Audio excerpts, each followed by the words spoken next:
What's up, Hyper Coliseum contestants? I got DigiPanda. I'm Risu, Hello. and we're here for the store regional. 64 players at Sully's Abode in Bolingbrook, Illinois. Where instead of the Hyper Coliseum crew, you got me, you got Panda. They're all busy playing, trying to go for their invites.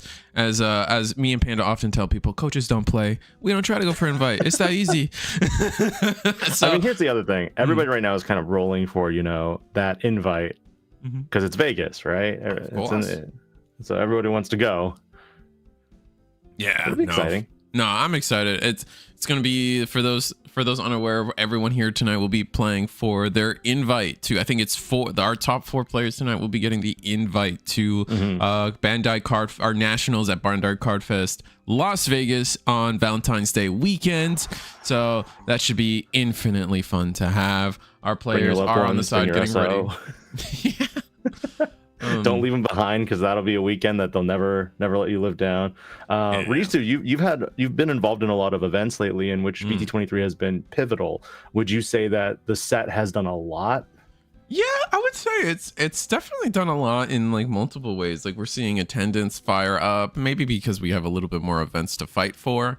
But also a lot of talk about all the Huddy support that came in. That deck is definitely the talk of the town, the top of the conversation for everybody, regardless of maybe for worse more often than better. But I like the second deck. Like there's 2 more decks that came out of not came out, but Jesmon I would say is the #1 deck coming out of the format for me. Like I think that is the strongest deck going forward. When you look at kind of the price point on TCG Player on which cards are up there, you got your super rares that are like a quarter, 50 cents, maybe $1. But once you hit that $5 or $6 point, you're like, all right, everybody wants to play this deck. So you've got Jesmon as one of the big ones. It can go in Jesmon. It can go in Royal Knights maybe. You've also got Mastamon, and then you got the Hoodie deck. So a lot of CS, a lot of different variety that players are now starting to mix and mash things up because of the fact that with 22 and 23 as our core sets, you now have CS as its own standalone archetype.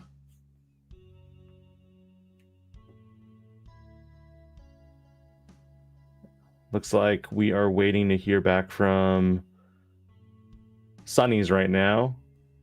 Or Sully's, sorry, Sully's. And then, yeah, mainly at this point, I think that with a lot of Digimon players, since we have, brand new price support and we're looking towards, building newer decks, it's going to be fun to try out things that aren't really conventional at times. You don't see players going, okay, I need to go Agumon into Greymon, Greymon to Metal Greymon, and so forth. It is explicitly now you can go, oh, I have this CS card that's, like a Huckmon, and this Huckmon can Digivolve into any CS trait Digimon, because it just has CS in the traits. Yeah, no, definitely like the Bandai moving more and more into like doing traits or trait decks instead of anything like instead of like the traditional by name. Is definitely changes the game in terms of how you could do decks. It'll be interesting going into Time Stranger because we know TS it's going to be its own tag as well. So that'll be real fun there. Yeah, I think it'll be interesting. But with that said, let's see what chat's up to. Look at all them peoples. Jesmon do be feeling a bit better in my opinion, at least. Yeah, I think Jesmon's kind of strong. I like it a lot right now. Still trying to find my master alt. Oh, Mastermon, that's like the big money. Like everyone's really like hyped for Mastermon for the most part, right? With the new secret rare. The crazy thing about Mastamon in particular is that what we have to deal with also is that it's not in just Mastamon. There's traditional Mastamon decks, and then there's also CS Mastamon, which, because of how Hoodie can do its thing, where it downgrades from Shakuamon back to Hoodiemon, and then it can do the whole combo again by playing out another level 4, then DNA again into another Shakuamon or another DNA Digimon. Mastamon can do similar aspects of it as well, because once you go into Mastamon can play out a level 5 Digimon, and then you can use any of the CS rookies to downgrade to that level 5 again. You can attack out with that level 5, because it should probably have like Barrier or Scapegoat, and then you can DNA again into another Mastamon. And so it looks like our round 1 is getting ready. We have DM. We have a DM pile list, which is very interesting. I think the top end is going to be something it's a top end I don't even want to spoil. But it's going to be a DM deck versus tried and true Gallantmon. So I'm going to take you guys over. The timer's going to be wrong for a second. I'm going to put a timer up myself, but we'll get that fixed in a minute. But yeah, how do you Gallant ver DM?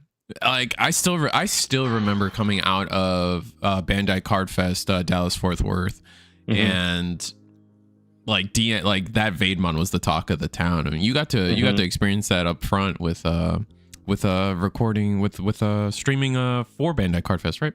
Yeah. And that was one of the big ones where I think a lot of players and even the casters, including myself, we weren't really as familiar with some of these cards as much as we would have liked to be, because EX9 was a relatively it wasn't a set that a lot of players really bought into, if that makes sense. So as a result, people weren't like reading all the card effects until, you saw someone play it. And then once someone actually started topping with it, that's where it changed the game completely. You mentioned Gallantmon though, and in this regard, this is where I'm kind of curious right now, whether it's going to be like a Gallantmon OTK deck or if it's going to be a like a Gallantmon mid-range. Regardless, if you're using all Cool Boys or Takatos, if our DM player, is it Tsunami or is it Akruven who is on the DM?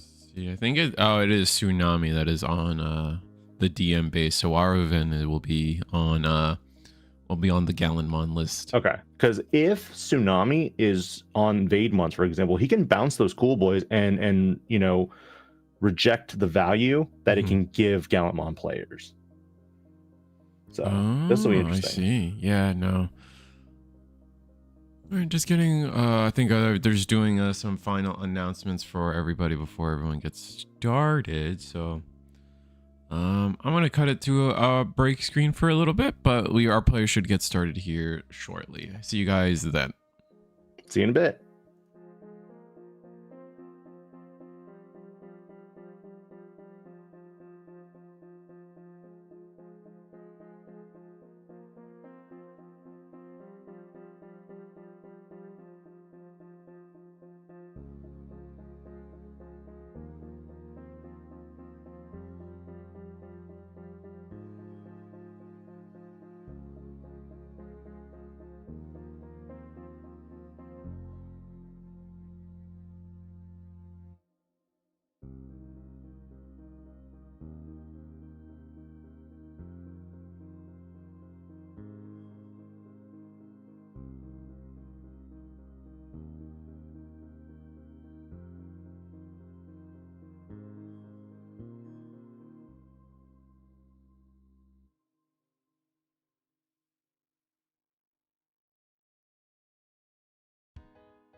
And we're live, everybody. We're going to be playing, like I said, it's going to be Gallimon versus a DM version of DM list going forward. Let me get the timer.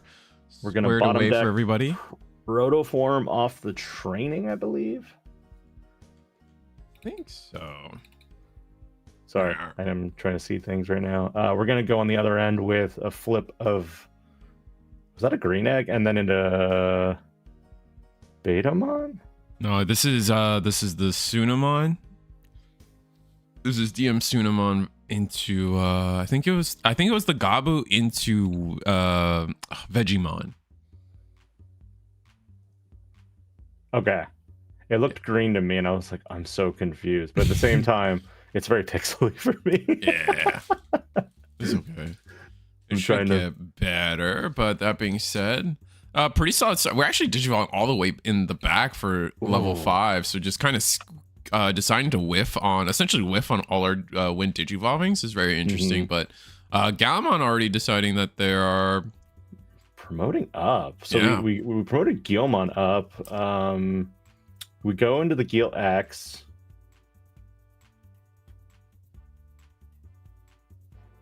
Are we gonna pop the training here and go into our... Yeah, which level 4 do you think we're going into?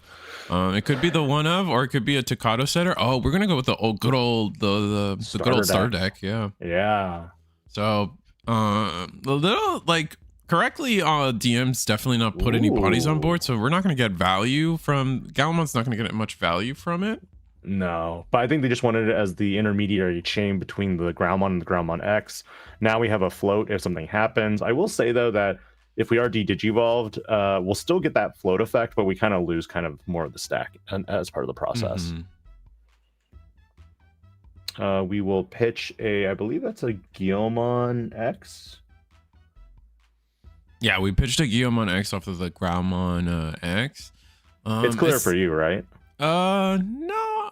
Are you watching it through the video, or are you watching it through? Yeah, I'm on the video. Yeah. And then we scramble into War Growl. Oh, we did scramble into War Growl. Nice. Let me see if I can send you something. Into a Gallant.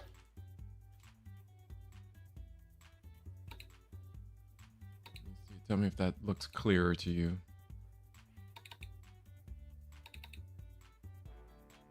It's the same. Oh, is it? Give it a second. Give it a second on that link. Yeah. I'm just doing my best to try to decipher because I want to make sure that what I'm seeing is as for the other one, I think I'm just going to go ahead and throw up an image for my deck as well, per our discussion earlier. So let me go ahead and do that change real quick. All right. So we actually have, we got the promo. No, this is a Secret Rare Gallant. Yes, the reprint. We got the Secret Rare Gallant on board. We actually decided to Digivolve all the way up and go into Secret Rare Gallant after going Scramble up. But we actually go. What's crazy here is DM reveals its top end, and it's gonna be Justimon. Let's go. I believe it is the new BT23. Yeah, Justimon. Let me get that on the screen. But it's definitely going to be one of the first cards I get to talk about. It's going to be Wind Digivolving. When Digivolving, by trashing one option card in the battle area, delete one of your opponent's Digimon with the lowest play cost. And so we did trash our opponent's Scramble. And then from there, all turns, once per turn, when option cards in the battle area are trashed, this Digimon unsuspends. Then your opponent's Digimon's effects do not affect this Digimon for the turn. And I think what's really... we might have... Okay, we're caught up on the camera screen. What's really important to know is that... if you're facing this card and you trash a memory booster or training, that counts. That is that counts as trashing an option, so you can inadvertently trigger the Blitz Arms protection effect, which should be actually kind of wild to witness. Yeah. And this is one of those matchups in particular where there's so many trainings, memory boosts, scrambles that are used by Gallantmon decks that as a result, there's always fodder for them to use. Yeah, I mean, option cards or delay option cards, whichever we want to call them, is just are so prevalent now that getting this guy to stick on board and having it be immune to your opponent's Digimon effects is just a nasty protection. We see it time and time again. And I do prefer, like, I know Magnamon X exists as like this omni protection, protected from everything. But I think at the end of the day, like, it still feels like the most obnoxious of protection. But I'm still okay with like some of these protections that exist that have like either gaps in them or a flaw to them. Like Gallant X is really strong, but it's like as long as you pass the memory over, you're okay, and it's still affected by options. We're thinking like Tyrant Kabuteri has definitely easy ways around its protection. And here again, it's just Digimon. This is so me trashing all the trainings and everything. Yeah, they're just gonna go to game 2. And we're gonna go to game 2. Just we got our boss monster set up, and I think we bricked on a second rookie for Gallantmon, so kind of unfortunate. I think in that situation, what Reuven was going for, was he wanted to use the float of the Groundmon X, but then that stack got removed too for the follow-up play. Yeah, I think and Aroven's hand must have been, because remember when we went into the Growl X, we discarded a spare Guillaumon X, and I want to believe that potentially, like, what's the word, like our hand was just that good that we could not spare a single card, because otherwise we could have saved that Guillaumon in hand instead to have that backup line in the back. And no, that was sick. It was crazy to see it, because like off the back of that, that turn for Tsunami was just Digivolve into level 5, Digivolve into Justimon, and just double attack our opponent, because the DM the DM Metal Greymon just gives you sec +1, so we were doing a ton of damage. And they had the Gabumon, right? Or was it the Betamon? They had, I think it was Gabu, but they could have potentially been on the Betamon. Taking a quick look at the list, I think it was Gabumon. No, it was the beta, because they were training in the Rays. So true. Yeah. So regardless, I was looking for that jamming inheritable, because jamming plus security attack +1 Greymon is nasty. Because at that point, the only thing that you're really scared of is like in hoodie decks, for example, the things that you're trying to like avoid are the option cards, because those can either de-digivolve you or outright delete you. In the Gallantmon matchup, you're not really scared of anything because you hit Crimson Blaze. So what? I don't care about Crimson Blaze. I'm too big for that. Yeah, that's true. All right, so now that we know which decks are, now we know what the top end is for Justimon. I know there's a lot of Justimon fans out there. It's a really fun deck, and it makes me wonder, like, what mode changes do you think we could be running? Because I know there's a Justimon X antibody, there's Excel arm, I think there's one more arm, I forget, it's Excel arm, Excel, Blitz, Critical, that's the one. So Blitz arm is like the base. Yes. I was fair to call it the base version of Justimon. Yeah. Yep. Reuven's play right now is probably going to be a follow-up promote Guilmon, going to Guilmon X, search, gain a memory, go to level 4, go to Growl X, probably attack. I think Arvin's probably going to play a slower game this time around, not promote as early, and then not find a route that doesn't put us so reliant on trainings and boosts, because clearly now that we know what the top end is in front of us, like, we don't want to get got as hard this time around. Battle NPC for Tsunami boost. That is interesting. It's an interesting card. I'm not sure. It's one of those cards to me that's always not as read, like, it's never read to me as a bad card, if that makes sense. Like, it always reads and I'm like, it's gotta be good somewhere, and it's just gotta take the right deck at the right time to make this deck good. Correct. But it's gonna be, its main things are, it's a memory setter. On play, by placing one level 3 Digimon card from your hand under this tamer, draw a card. I don't think we did that though, so we skipped on that. So we're just using it as a pure memory setter with the potential to like be able to use its start of main phase if you don't have a Digimon by playing one play cost 3 or lower Digimon card from under this tamer without paying the cost. Delete this tamer. So we're actually opting to just leave it as a memory setter. It's not going to do much for us since we didn't put a Digimon underneath. But it'd be interesting to see where, like, what we decided for it. But Aroven going all the way into using a training and going into Groundmon X. So we do have the float once again. Shouldn't have enough memory to go all the way into Justy, but we could see Vade. Veggie. We could see a Digivolve into Vade. Not gonna training. That's interesting. I think we could have training into I thought so we're gonna Digivolve for 2 here back into Vade. And Vade's gonna de-Digivolve the Growl, which is okay because we kind of prepped for that by going into normal the starter deck Groundmon once again. And then because of its play cost, it will spin it, right? Yeah, exactly. Yeah, it looks for a play cost 4 or lower. That Groundmon's only 4 cost? Yeah, he's yeah. Because it doesn't have no base effects, so they made it cheaper, so. Bruh. Yeah, so that's obnoxious. Oh, we were just Cool kidding. Boy. I thought Cool Boy was gonna go, but no, you went after the Digimon stack instead. We're gonna see Justmon coming back out probably next turn. And that Mem Fixer is what's really important here. Yeah. Now this Vademon's so crazy to me. Like it's got like it reads like the fact that it for a black card to bounce something back to hand is I don't think there's another black card that does that. I think this Vademon is so weird. It can't do anything though at this point because there's no more face down sources underneath it. And has no way to refresh them. But we are going to go into Justymon Ace here. Get that card on the screen. This is also a similar effect where it really cares about the options on the board. Now I forget, what are the options called again? Because like Rika has plugins.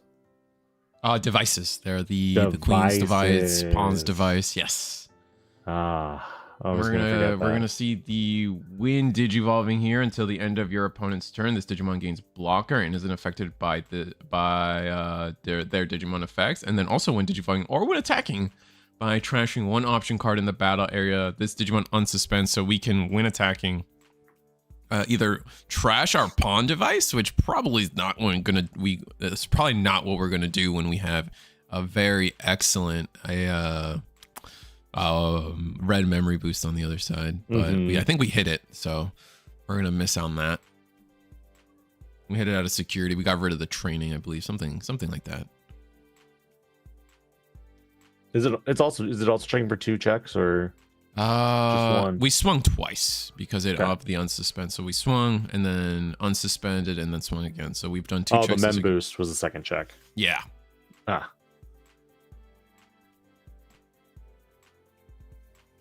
that a Growlix? Yeah, the Sun God's not allowing us to really see, but it looks like it is that Growlix because we're going to get that extra draw. And now we have to trash. And now we float. The float not really seeming to matter this game so far. Like we've been able to answer it every time. But I also feel like Reuven is facing a deck that he's not very familiar with. So as kind of a result, right now he's very much unsure how to tackle the board situation.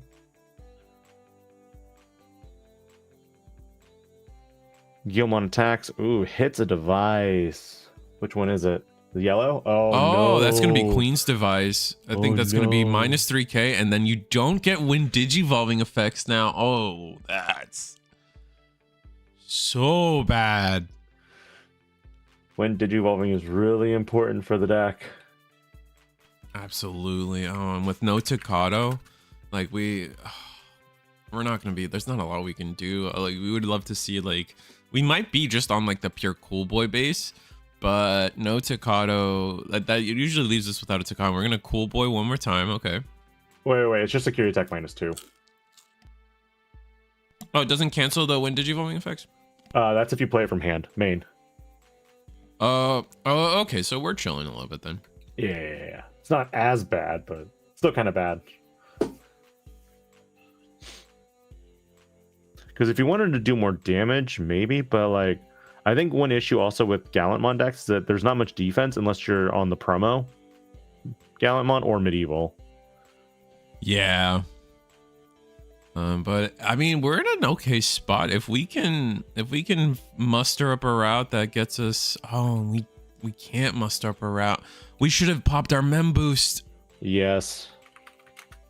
Because then you would have forced him to pop their own device, and now, we'll see what happens. This is gonna be a good time for maybe we actually find that we get to see a Justimon mode change here into either the X antibody or one of the other arms.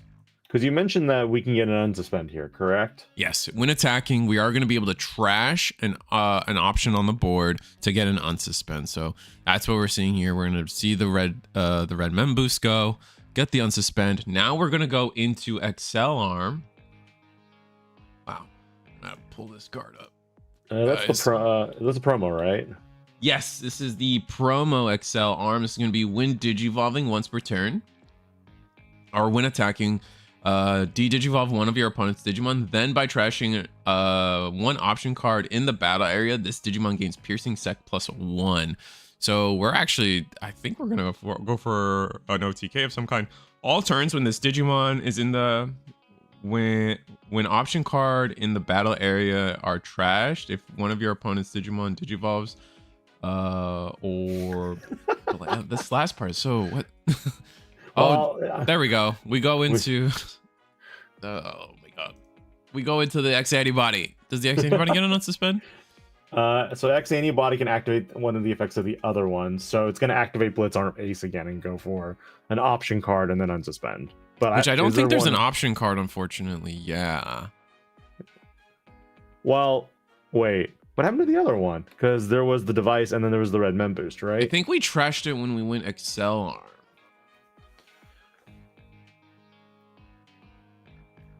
Yeah. So to get the sec +1, we trashed it for the Excel arm to go in. Yeah. Okay.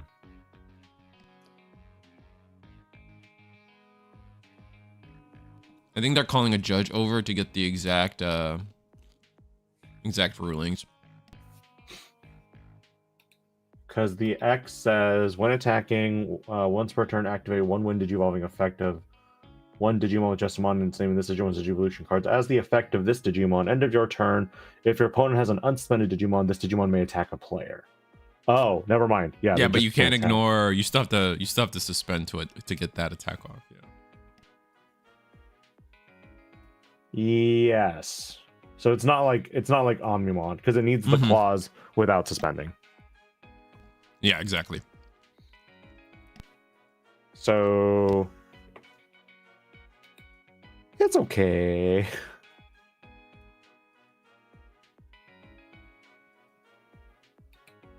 Yeah, so just our judge confirmed with us that they were trying to confirm that like this is not an Restream superior mode. This is not an Omnimon X. You do need to pay. Think of it as paying the cost to attack. To attack in this game, paying the cost is suspending your Digimon. So when a card like Omnimon X reads, this Digimon may attack without suspending, is basically saying without paying the cost.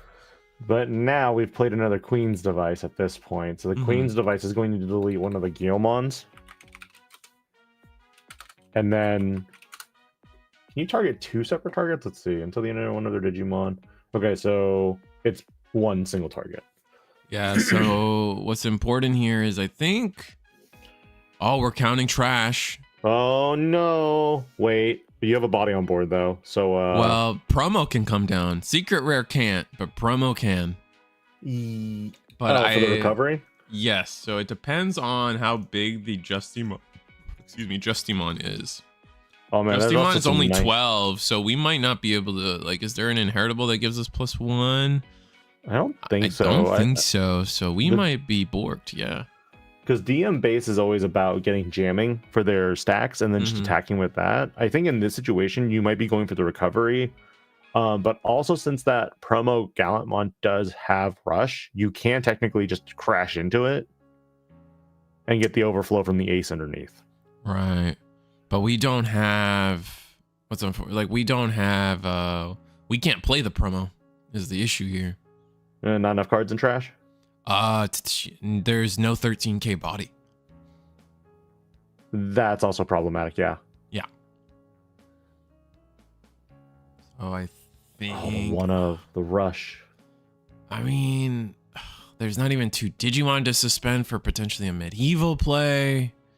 But couldn't you also just attack here with your body and hope that it gets deleted? Because then if it does, you play the Secret Gallant. Yeah. We're gonna so we're gonna hard play the Gallantmon ace and then we just lose. Yeah.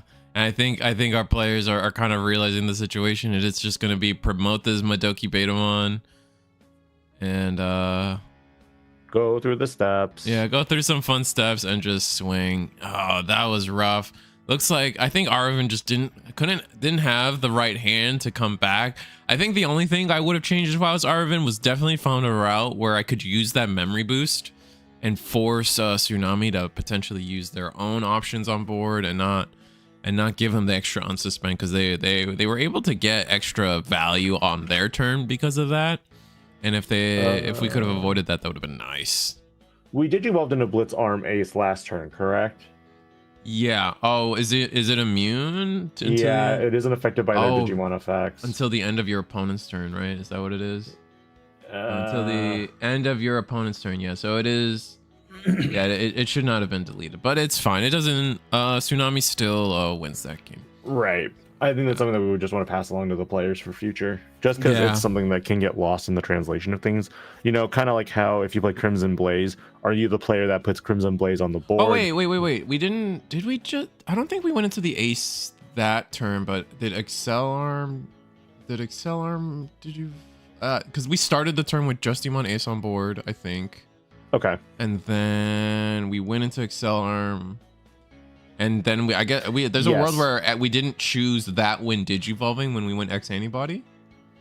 Does Accelarm have the protection effect as well? No. I think we might have just chosen when we went into, because I think we started the turn with the Justy Ace. At least that's how I remember it. And then there's a world where we did not choose the protection effect of X Antibody. That's also valid. Okay. That's just... I don't know. I could still be wrong, but that's how I imagine it. But with that said, I'm gonna cut it back to the commentator screen real quick. But yeah, that was our round 1. DM DM Justimon takes it. DM Justimon. Justice has been made. Just bam, bam. Yeah, it takes it over Gallantmon, which Gallantmon didn't get its game plan going, right? Like, we went into a secret rare Gallant and weren't able to attack with it, which just feels bad. And then the whole time we just kind of played into what the DM Justimon deck kind of wants from you. And looks like maybe our players are just gonna play a for fun game here on the side, which we could cover it for a bit. Yeah, for sure. Let's go ahead and do that. Why not? It's better than a break screen. I think one of the big things also with Gallantmon is that Gallantmon decks are typically streamlined for consistency options, developing all those, kind of having all your pieces in hand before you go for the main OTK, as an example. And I think because Justimon can counter those consistency option cards, it kind of actually puts you back a turn because you're not running stuff like Tamers. But even if you are running the Tamers, DM also has Vademon who can spin the Tamers back. So it's kind of okay, if I draw the right pieces, I can kind of control what you can do while also accelerating my game state. Right. I'm gonna just go another like suboptimal like rookie start for Marovin here. Gonna play the training and we grab, didn't quite catch what we grabbed, but I'm gonna see. You're just gonna see if we can play into just see if we can learn the matchup as the Galamon player, potentially a little better. We'll have to. I love this stuff. I love being able to run it back against an opponent I just lost to, just so I could see, just learn what my game plan should be a little better. I love practicing in this way, honestly. Wait a minute. Are they playing a completely different deck just for fun? Oh, they are. Tsunami's playing a completely different deck. Oh, okay. Because that's so Patamon, they played Sepia Memory Boost. Are they playing like a Sukamon build? No, it's CS something. Mm-hmm.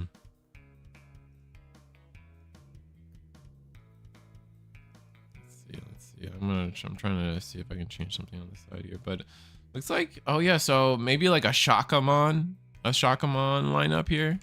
Yeah, I think they're going like low end like Armadillo and Pata, and then top end CS, Shakua, stuff like that. Oh, that'll be interesting. I feel like, how do you feel about how they've treated Shakuamon in this game? I feel like the color swap from, because it was originally a yellow blue, and then they swapped it to yellow black, which like some people may argue that like, oh, it makes more lore sense for the way the game something like I don't know.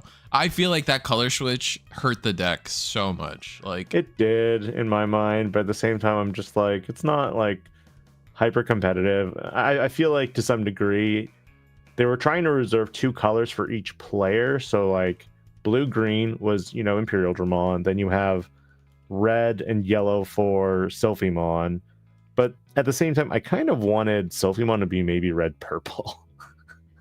Oh, red purple. Yeah, because then that would allow you to have yellow black for the last 2 color combinations to be Shakuamon, but they kind of borked it by making Shakuamon at first yellow blue, because now you also had blue green as like a color cross, and then red yellow as yellow being another commonality. Oh, I see. So to keep them all separate. I see what you're saying. Yeah. But because Gatomon can be purple, but I think one of the big things that I'm just seeing that, you know, in terms of game design, they're trying to streamline things to be a little bit cleaner, regardless whether you're following the traditional line or you're going for a more archetypal that's generic. All right, so we got our. Honestly, though, like, I know, like, I mean, talking about the big BT16 support for all the season 2 characters, like, I still feel like everyone talks about how good Davis Ken is, and like, look, justified. Card's great. Yeah. I still, like, I feel like if the Shikalamon deck was ever good, and like, and fully, like, a fully realized competitive list, I think Cody TK is probably the best of them. Like, just Digivolve on a tamer on a stick. Like, it is just, it's so, it has the potential to be so gross. And like, when like the same thing doubles down, like Davis Ken, when you have multiple of them, you're gonna gain multiple memory. You're gonna gain trash sources. You're gonna trash 6 sources now. It's like, but yeah, I get to digivolve into my level 5, and Digivolve you 2 is nasty from a tamer, because like, just like I was saying earlier, like there is so much Digimon immunity going forward in this game that when you start going back and realizing like, oh no, this is a tamer effect instead, it's gross.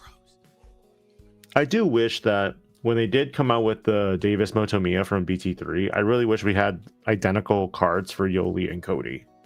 Oh yeah, the on play. Well, for reference, the on play of that Davis is going to be reveal the top 3, and then you may take a blue and a green card from those top 3 to your hand, and we do not 1 have blue, the equivalents. 1 green. The only thing unfortunate for that is that if they had a TK equivalent, it probably would have said blue yellow at the time. I think they would have just done like the 3 kids from Adventure 2, because that's kind of what they were focusing on. Right. So if they did Cody, I still think they would have done yellow and blue. Right? Yeah, yellow and blue, so and then Yoli would have been awkward. Yellow and red. Yeah, but the problem is, I think a lot of players argued against it because future support wise, if you had a Yoli tamer and then it was add 1 red, add 1 yellow, it's like, by the way, Shine Greymon players, you can now add 2 cards to your hand when you play this teamer. And that deck can already run how many trainings and still be fine? I think they're fine. Yeah. I don't think a UL lead changes how searchably diverse that deck can get. Okay, so we are going to... we go into Oryu. Which Oryu is this? This is the Chronicle Oryu, I think. I see in chat people are telling me it's a Shakuo. Yeah, Shakuo Alpha. Yeah. Yeah. That's such a hard Digimon to pronounce. Oryumon? No, Shukao. I say Shakuomon because that's the English dub pronunciation. It might be Shakomon. It could be a variety of things. I say Teacup Man. That's what. Teacup Man. I think there was a conversation on the Discord the other day of like, what is it based around? And I was kind of like, is it Babylonian or Mesopotamian? It's not the same thing. My art history is really like rusty. Chad, did he just try to pull one over on us? I'm pretty sure that's the same thing. I think Babylonian is Mesopotamian. Wait, hold on. Wait. All right, I'll look it up. Yeah, definitely. You do that. It might be different centuries. Like Babylonian, like maybe like Babylon, Mesopotamia is like still the same region, but like Mesopotamia is the region. Babylon was an ancient city and later the center of an empire. So okay, well, no, long story short, they're not the same. Well, yeah. So wait, so maybe it is the same because if it's in a Mesopotamian region, is it not the same region? I think it's like that. The other English O2 like dubbing thing that I always like mess with people about is Sealamon. I don't call it Sealamon. Oh yeah, it's Koelamon. Like that's that's and then it breaks my heart, but it's like it's Raidramon, bro. How is it? Lydramon now? Yeah, it's like that one. I get why we have to say Lydramon because there is now technically a Raidramon. Also, what's the last one? Like Bond of Bravery. So we just deleted this stack, but we're gonna get Angemon back out at 1 memory. Gross. Yeah. I mean, well, we gained the memory back because of Galamon inheritables. Yeah. I don't think this Angemon has long. I think another thing about like Shakua Alpha in this case, I think my beef with this type of deck is that it doesn't have the consistency to like be a winnable deck every game. You know what I'm saying? Yeah. There's just something, and I wish I could pinpoint like what that something is. Is it like not enough card draw? Is it not enough like self memory gain? Can we not make our plays cheap enough to where we consistently get to do our turn and go for game? Like I think the effect seems strong enough. I think this is why, because of Hoodiemon, for example, we have the ability to create more DNA stacks because of Hoodiemon's inherent like tamer play a Digimon effect, right? But with stuff like Imperial Dramon, you're so dependent on getting that Davis and Ken out as quick as possible. But if you don't get it out early enough, then you're kind of just hosed. And then I think traditionally its style was built on, you know, you promote up a rookie, you Digivolve an X or Sting, and then you slam the other one down end of turn DNA. Yeah. But I think that is probably going to change. I don't know. This is why I had my thoughts on dual card the other day. And what was those thoughts on dual cards? So we're either going to get 2 Digimon on the same card, in my mind. So you'd have like a Stingmon X Vmon kind of combo deal where now you can have blue-green as an access point. Yep. It helps with consistency, searchability. And I also think that because they're 2 Digimon, you're going to have more streamlined effects that help the deck without the necessity of the tamer. I see. Same thing with like Lady Devimon and Angelomon. Just as an example, I think dual cards for like 2 Digimon being on the same card would be very beneficial for DNA. But for me, I just think flip cards would be really fun. I think flip cards would be really fun. I love when they were first introduced way back when in Magic the Gathering. Like I loved it. And like they even said it's like everyone uses card sleeves. Like why not? Like why not? Like why not? Like what's the word for it? But like why not like break the fourth wall a little bit with the card game and like make cards that are only possible because of the way players are behaving with our cardboard, right? since everyone uses card sleeves, we can use dual-sided cards, and it'd be fine. And I thought that was so ingenious from them. Galmon X here proving that it's a step above Alpha Shakua, but it's not quite enough to beat DM Justy. Oh, dang it. But yeah, no, I agree with you. I really liked the concept of flip cards when playing it at that time. Going from one card and transforming it to another is what was really cool. And I think that they could utilize that for Bandai card games, especially for like mode changes, because we have, SV mode. Exactly. Yes. You have so many different modes. I like how your mind went immediately to I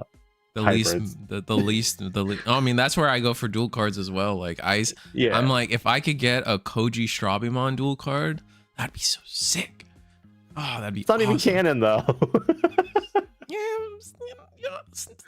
So what? I was just checking to see if the players are going to go another round or not. Nah, I think they just played one more for funsies. So okay, let's catch up on chat a little bit, see what's going on there. Take it to our screen. History lesson in my Digimon TCG. This game is everything. I mean, that's the thing. Like for me, when I saw Shakuamon, it reminded me of the fertility statue, and it's either Babylonian art, but it's also based on a clay figure from Japanese prehistory too. So yeah. TK Cody isn't as broken as Davis Ken IMO. I don't know. I guess it depends on what you value. Like three cards source stripped on a tamer, or a D Digivolve on a tamer. All I'm saying is D Digivolve on a stick is pretty good. Like it is. And granted, like I fully understand with this game sometimes right now, like being able to strip if you're looking into Hudimon, right, and like you just strip the Shakoamon for protection or its protection, and then like suddenly like half their plays are gone. Like there's a lot of power in inheritable, so getting rid of that's really nice. This Digivolve is pretty good too. This is all I'm saying. Because it also gains you the memory, right? Yeah, all three of them gain the memory. Yeah, but I think that Davis and Ken also is really strong, especially for Imperial Dramon decks, is because you can top end it with Hexablaumon. So once you've source stripped everything, you're kind of just like Hexablaumon drop. You can't attack, you can't suspend, you can't block. Like you're just stuck.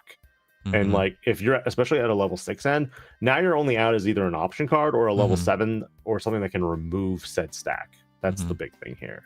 And then Tony Pino says Shikaomon doesn't have as much search or end of turn DNA, which honestly that's fair. That's not something. Yes and no. I've never sat down and done the numbers, but go ahead. Yes and no. That's an interesting one because like we have a blue Patamon, for example, that has end of turn DNA from BT8, but nobody uses that Patamon. I wonder why. Yeah. And so like and I think the big thing also is because. Yeah, that color change hurt, guys. The color combinations also are very strange to me because like we have the XVmon that's blue and red in BT16, and then the Stingmon that's green and purple, and you're kind of like, why'd you add these colors? Why aren't they like, yeah, well, that's the thing. They wanted to not make just support for Imperial, but they wanted to make it for both the canon variant and the virus variant. So and what's up, V Passion off the back of winning, I think, I believe you won one of the 64-man pods we had yesterday with Tom Cut. So I think you did that with Oh, you're about to say what he played, right? I think I believe they played Royal Knights. So V Passion in chat can correct me if I'm wrong, but still Chessmon. Yeah, I mean, like that's another thing that came out of the new set, right? Like, we get the new Jesmon. I wonder how prevalent that card is going to be going forward. I think the biggest card, honestly, funny enough, like it wasn't even 23 that really changed up.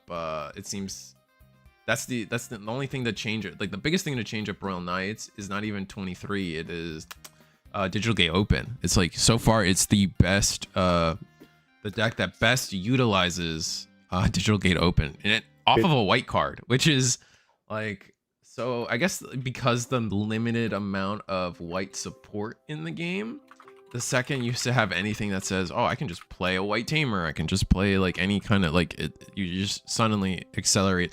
Eosmon players celebrate, I guess. Like you got another way. I don't think you really need it though in Eosmon because they can play all their white tamers like through their card effects. So once you hit like the curb with like BT6 Eosmon, you can attack, and every turn you attack, you're like white tamer value. And we did just finish round 1. We're just kind of filling air while probably gonna go a break screen soon. But yeah, our players gave us a little fun match at the end. The actual match, if you guys are coming in late, was DM, so Digital Monster versus Monster, whichever we want to call it, not Dark Master. Dark Master. Man, that's been a painful thing to live now. Also, this is a tangent. God forbid I ever not tangent. But on anybody that uses Bandai TCG Plus lately, like now you'll notice that like store tournaments, like your store tournament stuff is now like Digimon store tournament -DM event, and you're like, why does it say DM event? What, like, are we like, is there a Dark Masters tournament happening, or is there a Digital Monster? Like, what? It turns out that Bandai changed all their store tournaments to add like a hyphenated abbreviated version of the game it is. So it'll be like One Piece store tournament -OP, and then like -UA I think GD for Gundam. And so like, but like for Digimon, DM means like so many things. So we're just sitting there like, why does it say this? This is so weird. It's okay. It hurts. And I don't even remember, what was the original tangent? I don't remember. We're talking about Eosmon, I think. We were talking about Eosmon, the Tamers, and then we were talking about Digital Gate Open, because we were talking about basically ways that players can now play Tamers preemptively or kind of more reactively, so you don't have to set it up for a turn. True. And it's kind of set up. So like Digital Gate Open is one of the few ways that you can kind of avoid Vademon, because if you're like, I need this Tamer out. Like if I'm playing Greymon, for example, and I need this Yuko Kamishiro out in play when I attack, if Vademon could spin that back, but at the same time, like if I have Digital Gate Open, I'm kind of just like, okay, cool, promote, delay Digital Gate Open, play Yuko. Yuko is now active live. I can immediately use the effects of her, like whenever. The downside of Digital Gate Open, in my mind, though, is if you're playing a deck like Imperial Dramon, where you want Davis and Ken out at start of main, you can't do that. So that's where you kind of lose that value there. Oh, okay. V Passion responses, had a crazy run yesterday, man. I went 6-0 with ultimate cuts, then drove to a store regional, did 6-0 there. So not only you got like triple double invites, congrats. Can make a new vid now to the channel. Well, congrats. That's super awesome. Tony Pino responds, but they probably changed the titles of their tournament listings for search purposes when they gather stats. Yeah, there's obviously a reason for it. It is just, it's so funny to like, as a like that the abbreviation DM means a countless amount of things for us, whereas like the other games don't care. Like, it's like, oh, OP, duh, that means One Piece. GD, oh, Gundam. UA, oh, but for us it's like, wait, what are we talking about? We're talking about Digital Monsters, we're talking about Dark Masters, we're talking about the trait, we're talking about like it's a mess. But that being said, let me see what our staff is telling us on the side. We're good. I think we know nothing crazy, but with that said, I think how much time is left in round? We got a minute left in round. Okay. So that's going to be 5 minutes in overtime, and then probably see us playing here in 10 minutes or so. So I think it's a good time for us to go on our little merry way, take a break. We'll be back for round 2 here at Sully's. Oh, wait, never mind. Hold on. We got one thing that I haven't done today yet so far, and it is our sellouts. So here on the screen, you're going to see check out Sully's Abode. Always buying, always selling. We trade, buy, and sell daily with top cash or store credits. It's Sully's Abode. They're in Bolingbrook, Illinois. Check them out. They're our host today for the Digimon Store Regional. Let's go. Hosted by here, streamed with the Hyper Coliseum channel, and then commentated by me and Digi Panda. So definitely go check them out. Check out all the links, all the link trees right here on the screen for you guys. And then from there, you also got, you can get Digimon singles from TCG Player, etc., etc. And I'm sure they cover more games than that. I know that Yu-Gi-Oh's popular here and other things. So make sure you check out Hyper Coliseum. It's the channel we're streaming from right now. Unless you're on Twitch, if you guys are checking us out on Twitch, definitely come over onto the YouTube side and check out the Hyper Coliseum YouTube channel. They're great homies of ours, and we love to support them. We got a little Digimon group between us, and we all support each other pretty heavily. Lots of gameplay. That's the important thing. Yeah, they've definitely taken over the slot of matchups, putting the games. gameplay, just putting gameplay out for people, which I honestly, like, that's where I came from. That's how I started, and like to see that continued in what Hyper Coliseum does is a relief, because it's just like, I know it's a hole I left, and them being able to fill it is so valuable, because I still think, like, I think it's so irreplaceable on YouTube. It's honestly the most important content is just letting people watch matches. I think, like, players just want to watch games, man. Understanding how card interactions work, that's the biggest thing. Yeah, exactly. And then the last thing is, it's me, it's Risu, it's the Treehouse Tribe leader. Come check me out. It's my YouTube. We do so many things. We do Gundam, we do Cookie Run, we do Digimon. I still Cookie. as much as I do, I still don't feel like I do enough for any individual game right now. We do One Piece as well. Like, we do a ton on my world of things, a lot of commentating, and then same with you do a lot, but you're hyper focused on Digimon, right? Digipanda? Yeah, I'm more of the educational side of things of Digimon. So, set reviews, deck discussions, case statistics, just kind of know like what your chances and odds are whenever you're buying into something. Right. So with that said, those are our sellouts. You guys know me. I love selling out for anything and everything. So for that said, we are going to go on a break. We'll see you guys for round 2. And we'll be back.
And we're back. And how's everybody doing? Yeah, we have Manny versus Steven. And that's we're gonna what were the two decks, Panda? Okay, so we got an SOC Dorogora. I love saying the word Dorogoramon, by the way. And then we have a red purple Imperial. Oh, that's exciting. Yeah, it will be. All right, so red purple Imperial, like, go ahead. Sorry. I can respect this card game for the fact that we have the shortest card in the game, and we also have the longest card in the game of all Bandai games. Oh man, yeah. You know what? I'll say one of them. I do like the fact that K is a card in our game. I like how you're like, I'll take the short one. You can have the long one. Hey, that one's pretty long, man. I think it's over. I think it's like 135 characters or something like that. I'm surprised they actually made that a card. That one's a little wild. That one's a meme and a half. I'm always encouraging players whenever I know I'm going to be casting them, and I'm like, can you please bring Digipolice? Because I want to just say that on stream, or like just do it. Finished my store regionals in Omaha yesterday with Magnetic Dramon and got second. Ooh, so you got your invite, I think. Let's right, go. Spartan? Nice. So let's go Dorogoramon. Ooh, all right. So someone's a fan of Dorogoramon, and I think our players are just waiting for official time to start. I got my finger on the trigger, ready for that as well. The interesting thing about most Digimon decks right now, because as I mentioned, it's SOC Dorogora and it's also Red Purple Imperial. Neither of these decks really runs big security bombs. However, one thing that's going to be really big about this is that if we want to play something from trash, we can't against Red Purple Imperial. The upside here, though, is that Dorogora is typically digivolving from trash, which makes it a little different. Okay. All right, so we'll see. Like SOC is definitely a deck close to my heart. Like I loved Fenrir Lugamon. And then when I say that, sad for Fenrir Lugamon. I like look, and I know people are like Tamagotchi mode. That's not what we're talking about. We're talking about the original like BT14 until Fenrir Lugamon. Yeah, up until like BT16. So like that whole wave, all those waves of support, near and dear to my heart. I love it. Yo, and then Tamagotchi mode came out, and like, Manny opening the perfect opener, Balmond of Luga to purple. That was disgusting. That was such a good. Finds Eiji Nagasumi, like bruh. Yeah, we're just promoting next turn and gonna get started. We're gonna hard play the pure purple Wormmon from Steven side of things. Let me get the timer going. Bottom analog, trash V, add worm. Luga effect. We're going to tuck Eiji Nagasumi. I think that's actually a code cracker Fang, which would be the memory fixer. We're going to gain a memory from that. We're going to go into the Dorugamon for a memory cost of 2, go to 0. It's going to discard a card, draw a card, and I think we gain. Wow, we gain? Oh, we taunt. We're going to taunt the Wormmon. Yeah. So this is Dorugamon. We do get effects for redirection, so if we can manage to pull off and get blocker, well, I mean, we do have blocker thanks to the AG. I think we need to remain an SOC to do that. Yes, and the Dorugamon does have SOC in its traits.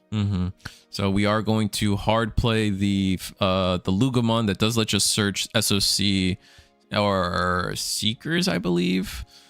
Yes. I think it's SOC or Seekers. So then from there, with the Wormmon taunted, our Steven's going to have to decide, are we going to promote and then immediately into an attack?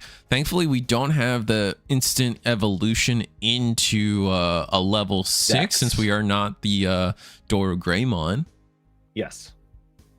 But we don't have the Dex Dorugamon either in trash, which means that even if we were to be deleted here, we don't have that value play per se. Seekers is definitely an interesting new generic archetype that really hasn't been fully expanded on yet from Bandai's perspective, because we kind of introduced it briefly and then we kind of went into the full-blown adventure traits. We went into the full-blown CS traits. So I'm hoping when we come back around to Seekers at some point, we do get that second Kosuke Kisakata. Yeah, and I think people are really hoping for second wave support for a lot of those SOC decks. Like we're talking the Digipolice, I forget her name, but that the Digipolice, both of them, the Okay, I was about to say Sukamon. which one. Yeah, the Sukamon and the Ryudamon one. It was Numamon, Satsuki Tamihime, Oh. and then we have Shu Yulin. Ah, okay, yeah, both of them.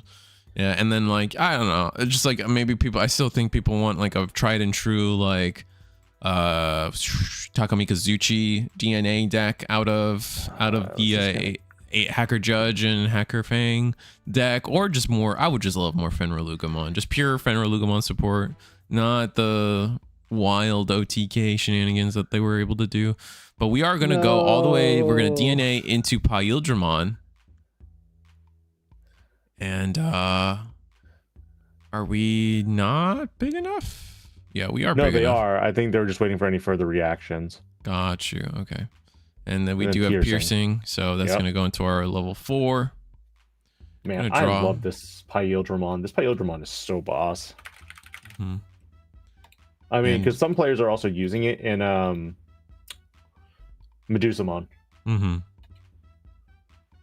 So Manny's got to decide where we're going to go forward with this. But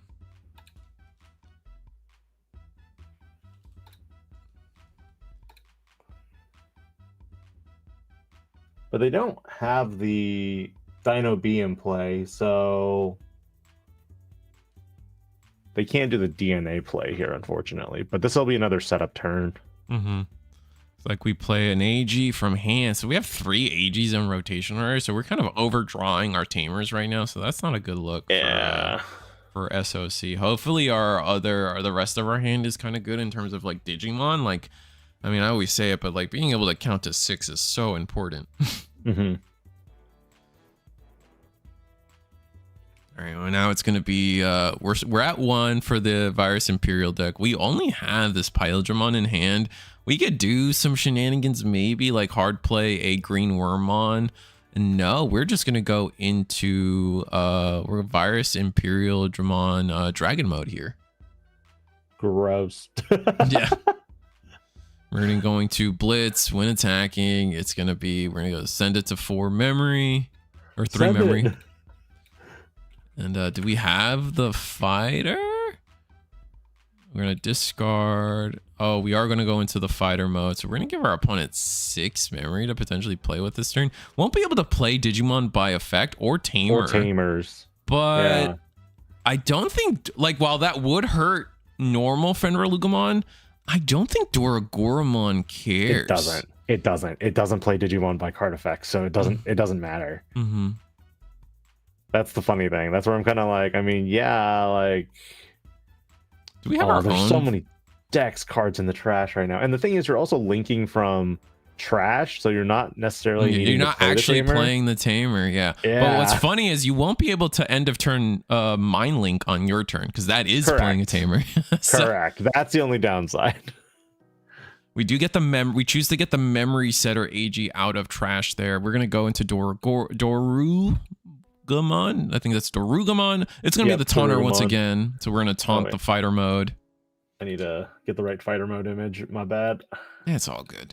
But with that said, we are gonna go to the Dorugamon. We're gonna taunt, but I think Virus Imperial has just hit critical mass here. So Manny needs to find a route to just be bigger. Doragora. Do they have the Doragora? Because they have the Dex Doragora in trash. So if you Evo into Doragora here, you can attack and then you can crash into it technically. With the taunt, you could probably you can find a world to just go wide here, I think. Potentially. If you just like hard slam another Luga, go into like for 3, Mind Link the AG, and then Digivolve into another level 4. With the taunted Imperial, you could probably work some magic to where your level 6 is able to block the Imperial, and then you yourself delete the Wormmon, leaving your opponent with no board and no way to use that scramble, funny enough.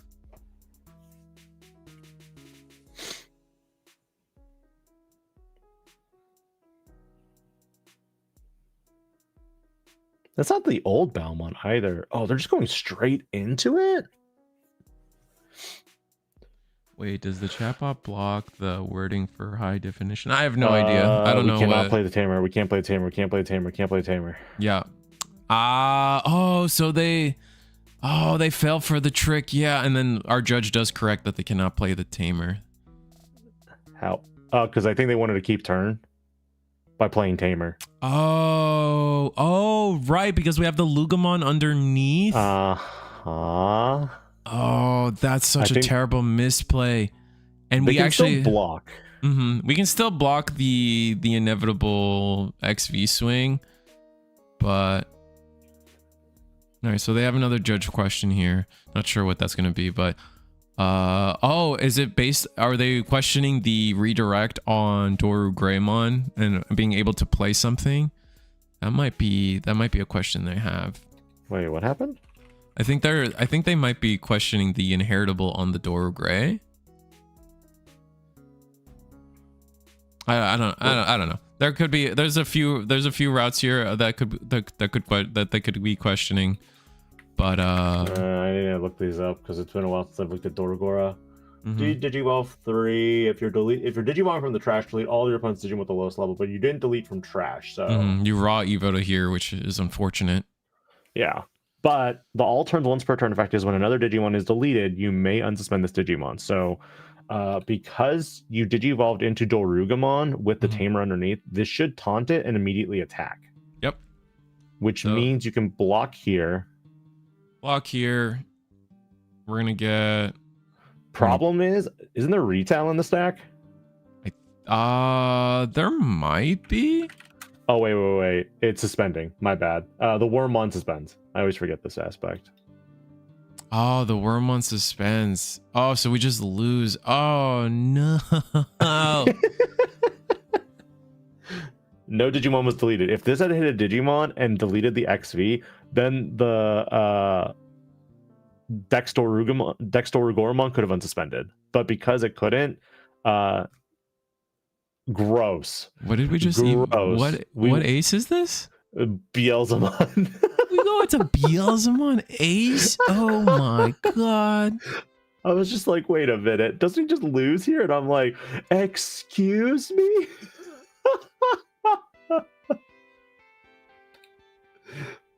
Oh my goodness.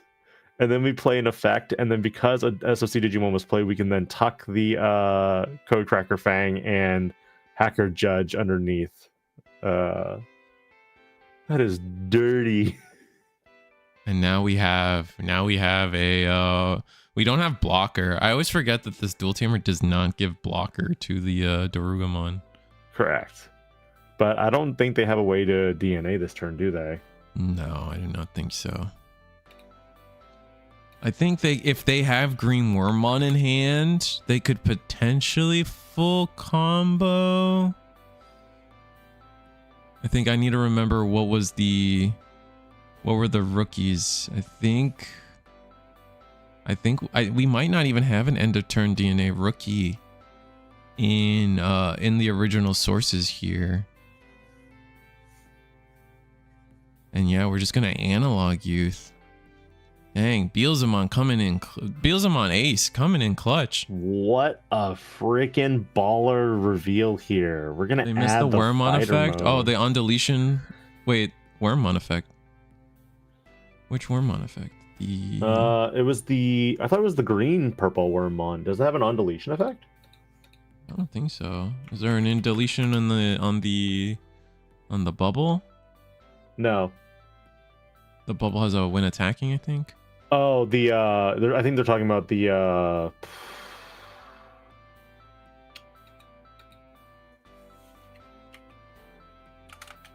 God, what's the level 2 for Wormmon called? Mino. Yeah, there's a purple Minomon. But that's a when attacking effect. Maybe that's what they missed. Alright, so I mean, now Manny, because of the Beelzemon ace, we're able to do some good stuff. Oh, start of main. Oh, to Digivolve into a 4. Oh, that one. Yeah, they could have done that They could instead have of done just that. attacking. Yeah. Oh wait, no. They couldn't because the XV was taunted, so it had to attack first. Same timing though, so you could choose the order. Oh, that's true. But then it still would have been popped regardless, is what I'm saying. Yeah, probably. Unless Beelzemon deletes. No, Beelzemon. I guess it depends on how the blast mode deletes. I don't have it memorized.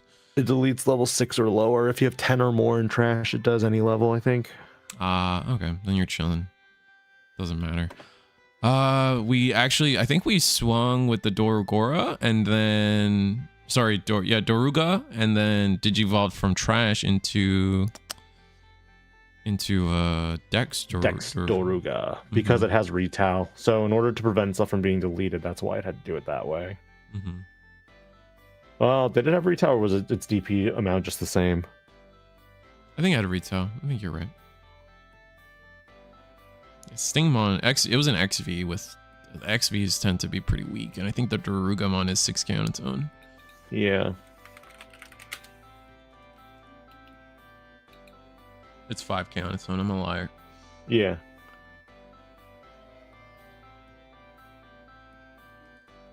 But I think XV is still 4. Almost every XV is 4k. Why not put the AG Nagasumi under? Under who? Dex Dorugamon. We did. I think there is an AG underneath still. Oh wait, the level 4. The level 4. That's what I'm checking about right now, because I think that's one thing I'm missing. You could have done that, but I don't know. I think this is. I don't think you have anything to gain there unless you wanted to like retail. But I was trying to figure out why the Vmon is still alive, because the Dex Dorugamon's effect is when digivolving, trash one card, then draw one. And then Dorugamon's in the Digivolution cards, which digivolve from the trash, delete one of your opponent's Digimon with a play cost of 4 or less. Oh, instead. Oh, we have a Vmon now on board. So if we pass to 1, oh, that's mean. Yep. We're gonna go. We're gonna taunt now. Wait, I don't think actually this Vmon's not taunted. So, yikes. So Steven, not gonna be able to use this scramble for anything. Not this turn anyway. Yeah. But did we just draw another green Wormmon? No. We might be out of green Wormmons. Yeah. So we digivolve in the back. Yeah, we need. I guess you can. I mean, there is a route here. If you have the promo Shadramon, you digivolve this Wormmon into promo Shadramon. That's gonna be full combo from trash. If you have everything. Oh wait, does this Vmon not have end of turn DNA? Is that gonna be our problem? Yeah, that Vmon does not have end of turn DNA. Oh, so that's what Steven's just got the wrong pairing of everything in hand here. Effect will play worm on play. Will let us digivolve into. I mean, I guess we can daisy chain, because you can actually, this Wormmon can digivolve into another 4 if we have it in trash. But you still don't have end of turn DNA though, right? No, but you on your 4s you have, like, if you have another promo Shadra, yeah, so you can go promo Shadra. And I think there's a second green Wormmon in trash, so you play that one. And now from, I don't actually know. I think now you can go like XV. This lets you DNA, but you still don't have end of turn DNA on board at all in any way, I think. So we are going to go on the XV's when digivolving effect. We will be DNAing. We will go Dino B.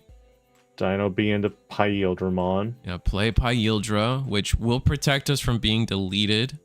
Oh, wait. You can just attack into the Beelzemon here.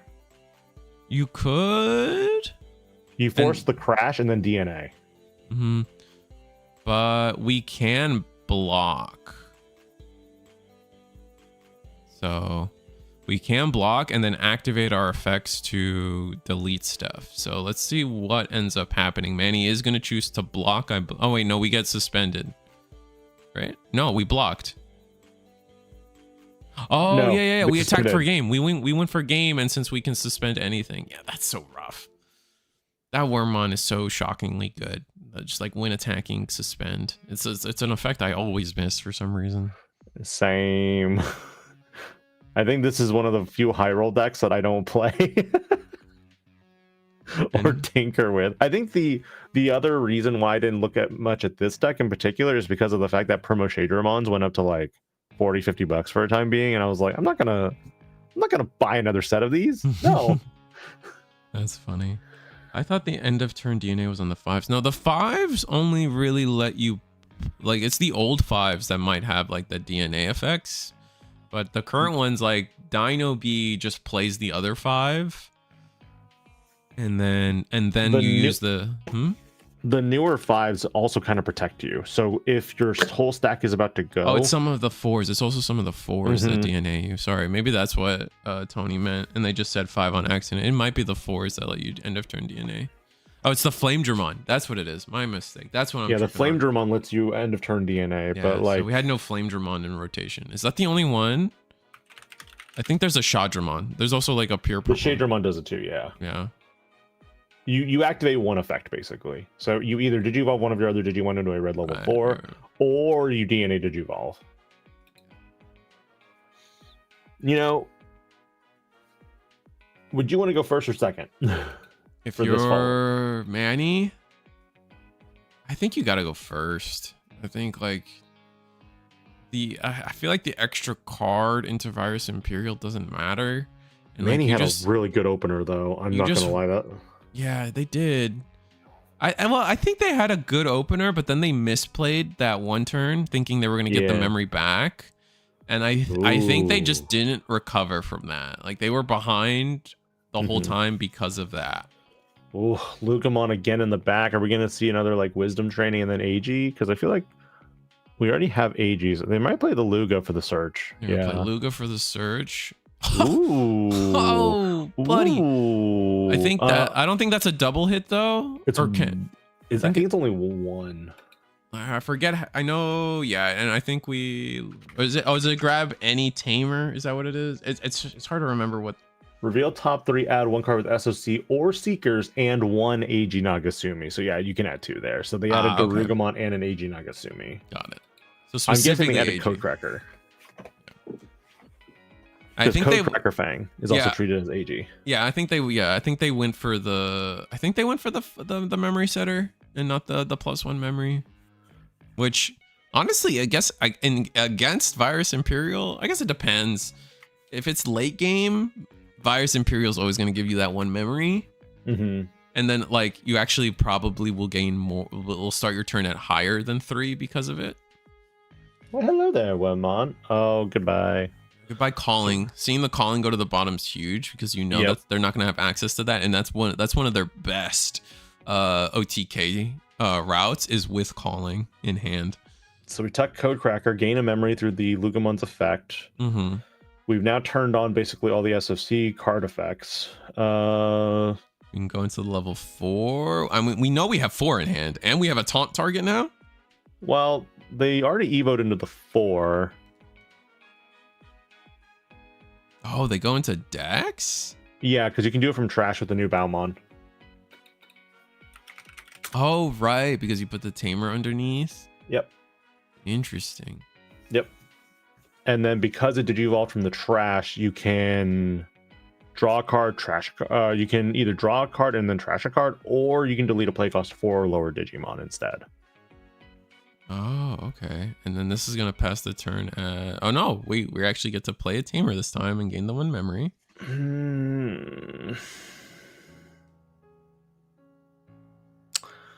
What to do? Oh, we're clarifying that Lugamon can gain a memory because of that. Yep. And now you'll also fix memory. I think you're trying to get that back in trash right now is the thing. We'll have to see. Man, imagine if that Dex Darugumon had gotten deleted in the security check, because then you could attack with the other Darugumon and then Digivolve into the Dex Darugumon again. I just feel like I feel like maybe we don't have a 5 in hand. Are we? Is there a world where we're just potentially struggling on counting to 6 here?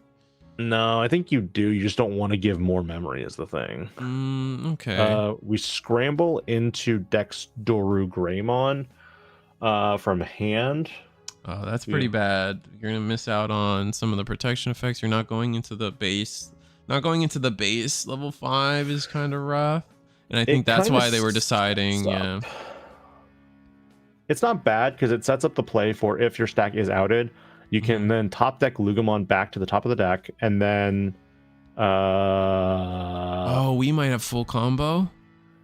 Yeah, I think potentially. Oh, there it is. There's our force.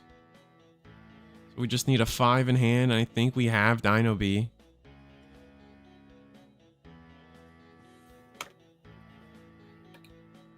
Gonna grab Sting. I'm just gonna leave Shadramon up. Yeah, that's pretty good. That's a good idea. The thing is, Manny wanted to go to level 5 because by doing so, the next time you attach the Tamer, Balmon can Digivolve into the Dextorugoromon from trash.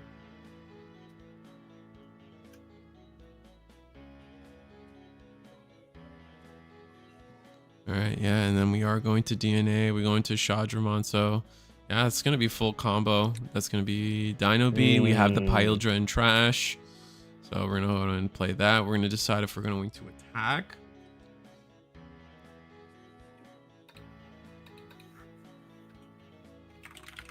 We gotta decide if we're going to attack or we're gonna decide if we're going to.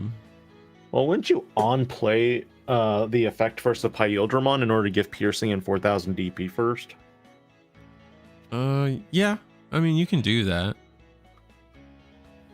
You have to do that. Actually, it's a mandatory effect, I believe. Then what we're deciding is if we're going to attack with the Dino B effect or not, I believe. And we do choose to attack with Dino B effect. We're going to let that through, get another Tamer. It's the memory setter, which, as I was saying, the memory setter is not the best one to have in this situation, but it's not awful.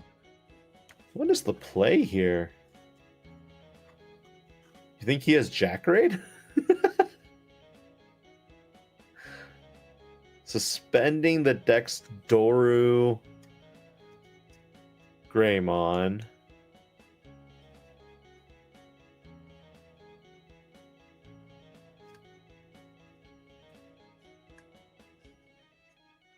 Yep. Suspend the oh, another scramble? Did we just hit Scramble that? doesn't have anything to play, so it just goes to hand. Yeah, our trash not cooperating. There, and that's just gonna be. I think this might just be. I don't think it's OTK, but it's close. It's close. Like if we have something crazy like Omni X, it might be over. Ooh, I don't know if I would have deleted that one. Do you get to choose, or is it just highest? I think it's highest.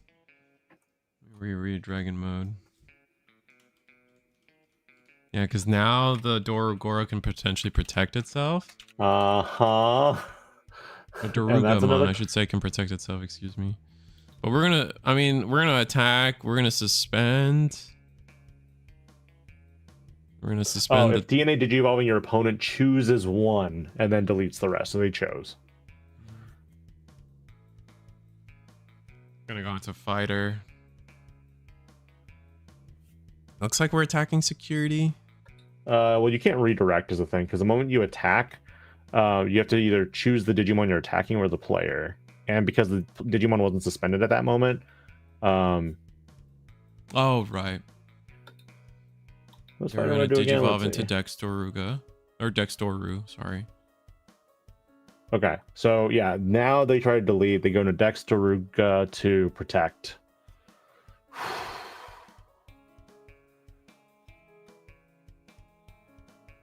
It's gonna be 2 checks. Ooh, digital gate open? That'll be the... You can't do anything though, because digital gate is looking to...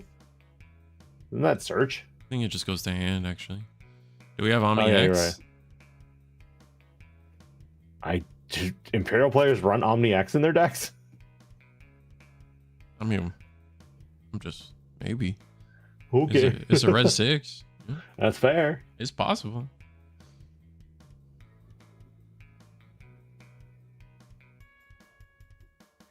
Yeah, so kind of technically whiffing on the board clear is a little rough, but gonna put our opponents at 3. And this is kind of what I was talking about like a couple turns ago, where it's like we grabbed the memory setter and like could have grabbed the one that gains you +1 memory.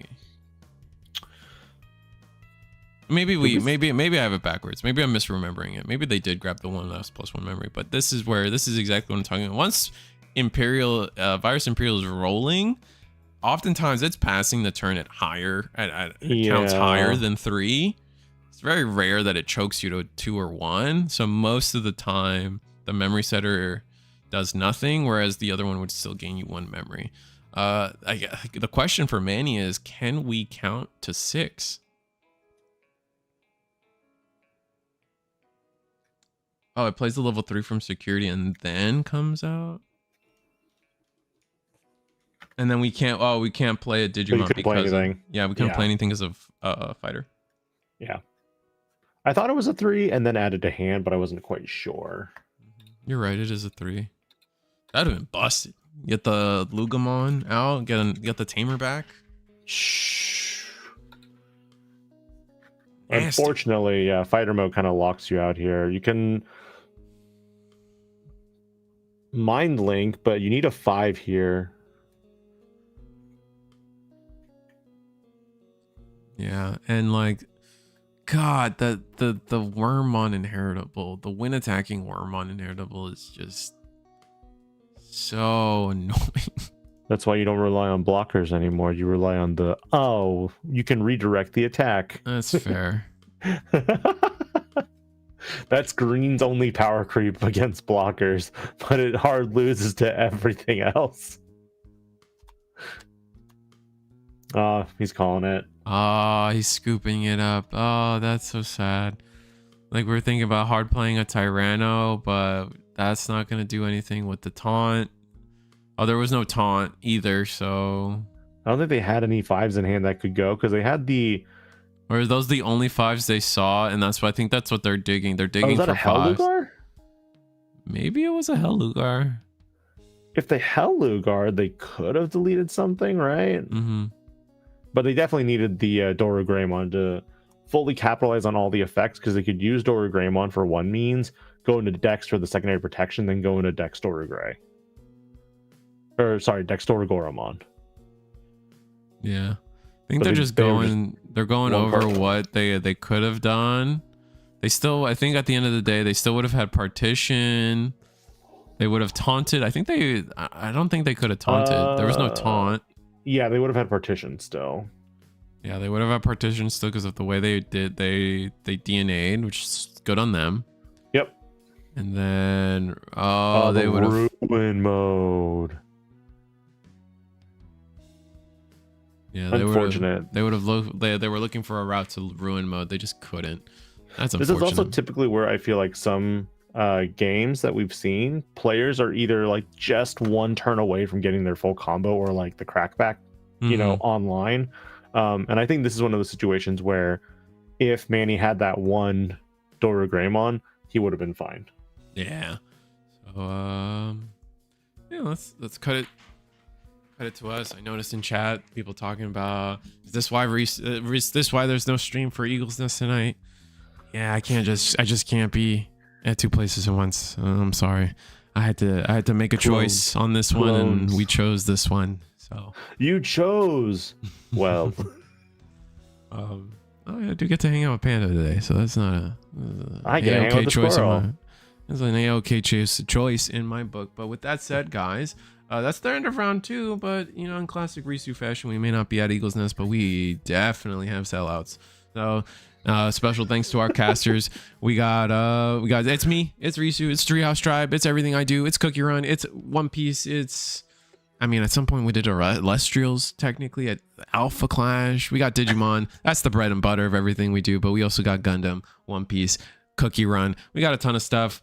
And we also got Panda. We got all the things you do with your analysis videos, your theory videos, your future sight videos. Digimon, because I love Digimon. All Digimon, all the time. And then obviously this may not be my channel, but we are on the Hyper Coliseum channel on the YouTube side of this side of things, and they've been a wonderful friend. They've been just wonderful friends to have, honestly. Like TJ, RB, Rio, Ben, Jarrell, all of them. I might have missed one because that's what happens when you make a list while on air.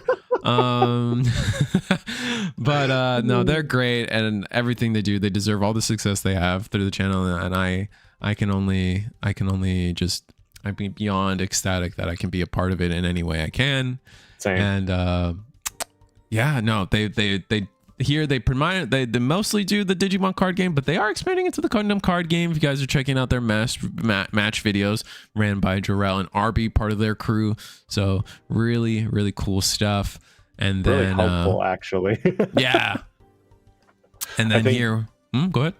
Oh, I think with like Digimon in general, specifically Digimon, there's less and less players and content creators doing gameplay, and it really helps, you know, when you can see how certain decks match up with others, what kind of combos you should see, and of course you can explore their deck profiles on their channel. Also, like just seeing like misplays on in a match, and like having like the expertise of like Jarrell and everybody part of that, because they're I mean, they're some of the like the highest judge staff too for the Digimon card game over there at Hyper Coliseum. So like just like being able to see and get to be explained why certain interactions happen is definitely just like something that you get out of Hyper Coliseum, which is invaluable a lot of the time. Because I think it's really easy. I mean, I'll cut it to us for a second, but I think in like at least in our YouTube space, or in like just kind of like as a spectator in the spectator or commentator space, it's really easy for us to judge a video or judge a match in front of us and say, oh, they misplayed, how dare they misplay, oh, that's an illegal action, blah blah blah blah blah, like and kind of like feel like a negative way about that. Yeah, but like it's very easy for us to do that, but like I think people often forget that like that's happening all the time around you. You go to 1,000-person tournament, just because the stream match had a misplay on it, I promise you in that very same round, like 10 different people also played an illegal action or illegal card. And so it's just all about putting the mistakes in people's face so they learn from it and see it going forward. And it's just like, we're all human, man. No one's out to get us. So like it's nice to see that perspective, especially and see that with Hyper Coliseum and be like, it happens, man. This is real life. This is the real life of things. There's going to be misplays. There's going to be mistriggers. There's going to be mispronunciations. Yeah. You know, like you and I, we're not Japanese, so we don't know for sure how you know to pronounce something. And the last sellout we got is everything here. This is the Digimon Store Regional at Sully's Abode. Check out their TCG player. Check them out in Bolingbrook, Illinois. If you guys Illinois, there you don't pronounce the S in Illinois. Illinois? I don't know why. I hate English sometimes, brother. Oh my god. Anyway, they're always buying, they're always selling. Check them out. They do way more than Digimon, but we're gonna sell out the Digimon stuff tonight for their Digimon stream. But I promise you, they're just like any other they're above and beyond any other Digimon or TCG store. They got Yu-Gi-Oh, they got Magic, they got Pokemon, they got it all. Check them out. Everything. Thank them for letting us do this for you guys. And I think it's time for another break. You got any conversations, any icebreakers you want to give the chat? Nah, I'm good. I think good. You know, just stay tuned because you know we're round three coming up. Yeah, we got round 3 coming. We'll be back. See you guys then.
What's up, everybody? I'll get the timer straightened out once the timer has started. But as you can see, round 3 is posted, paired. Let's go. Players are sat down. Yeah, we got Gunwolf 95 versus Michael 74766. And I think we know the deck list. What are the deck lists, Panda? So on Michael's end, we are going to see a deck that we've already kind of had a glimmer of. It's going to be Gallantmon on his end. Gunwolf is running a less traditional build of what CS would normally be. It's going to be something that we actually talked about briefly earlier in the form of CS Mastamon. The thing about CS Mastamon is that, as we talked about earlier, you have the Terriermon, the Hagurumon, and the Palmon, who can downgrade your Digimon a level, basically, if it has the CS trait. And then you can kind of use your other tamer effects to Digivolve back up for a reduced cost or for free even at times. And that can result in you getting up to a Mastamon play. Yeah. Because the new CS Mastamon is a CS trait, this what lets you downgrade to a Lady Devimon or Angelomon, and then you can, do the whole process all over again. All right, so time has officially started and our players are under the way. Looks like our CS Mastamon player went first. What level is this? This is Gold Sukamon, I think. Gold Numamon. So the Gold Numamon has a reduction cost by 1 for an inheritable, which is really helpful when you're tucking back under with like the Palmon, the Terriermon, or the Hagurumon effect. Okay.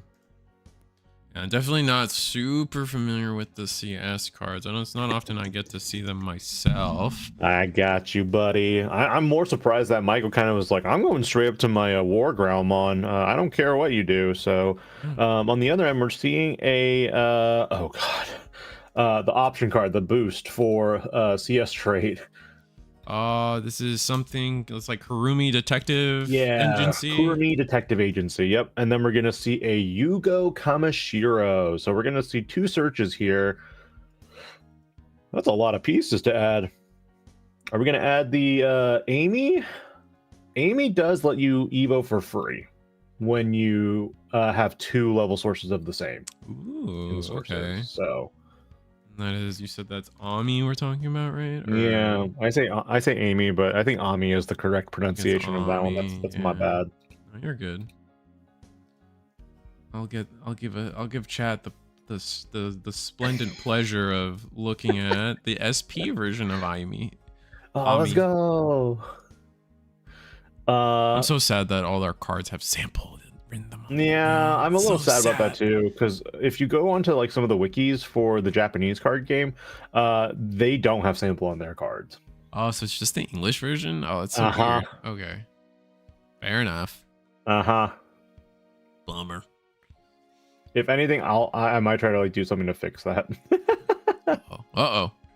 Anyway, Galmon just doing more prep work in the back. I think we set up a scramble.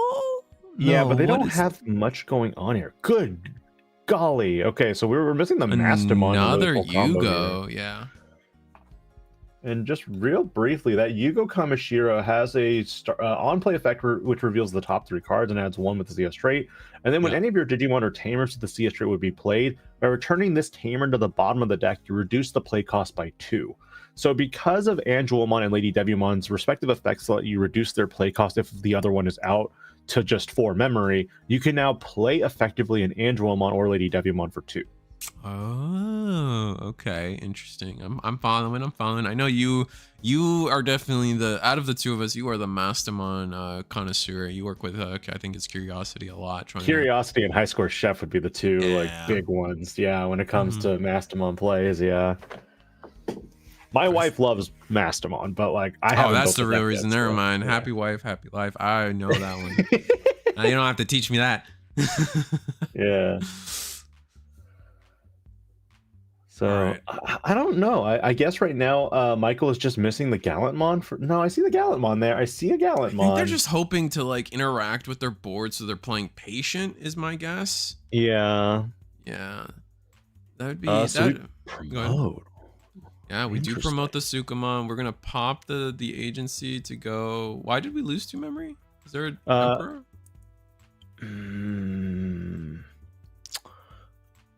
Why? Oh, because we tucked Yugo Kamashiro to the bottom to play Ami for a cost of 2.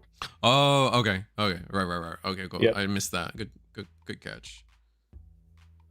So we're going to tuck the gold Numamon, and then we're going to Evo into a Gardramon for 0. Because once you tuck gold Numamon, it has the reduction Evo cost. Comboed with the fact that you have the egg of Wanyamon, it lets you go into Gardramon for free. Ah, okay. Now, and because of the Ami, we have 2 level 4s. We're gonna go into the Anju-Wumon for free. And this is because of the double Yugo. Potentially, we could see the Levy Devi come down. Yes. So you can bottom deck the Yugo here in order to play out Lady Devi for 2, which I think is what they're doing now. Yeah. Are we going to see an OTK this turn? I don't know. Maybe. We do get Alliance, so if our board is wide enough, and yeah, like you said, we're gonna hard play that the Lady Devi. You go into the Master here. There's nothing on board to spin back, and it's an optional effect for you to spin back if you so choose. Okay. But this will trash cards from both players' security until there are only 3 for each player, I believe. Ah, okay. Let me get that Master. So that already takes out the initial guesswork of what's in security. Okay, which Mastermon are we doing? Oh, they do what? They played an Angelomon? Why?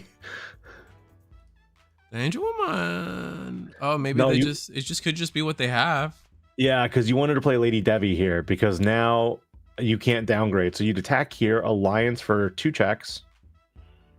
Oh, I see what you're saying. Yeah. If we could downgrade by using the Palmon, we could have potentially. Yes. Yes, because now that you've DNA Digivolved into Mastamon, the stack has been reset entirely. So you can use all the effects again of your inheritables. Oh, Crimson Blaze, though. Oh my god. That's nasty. How do we end now? That Crimson Blaze is devastating. We're gonna go with Detective Agency boost.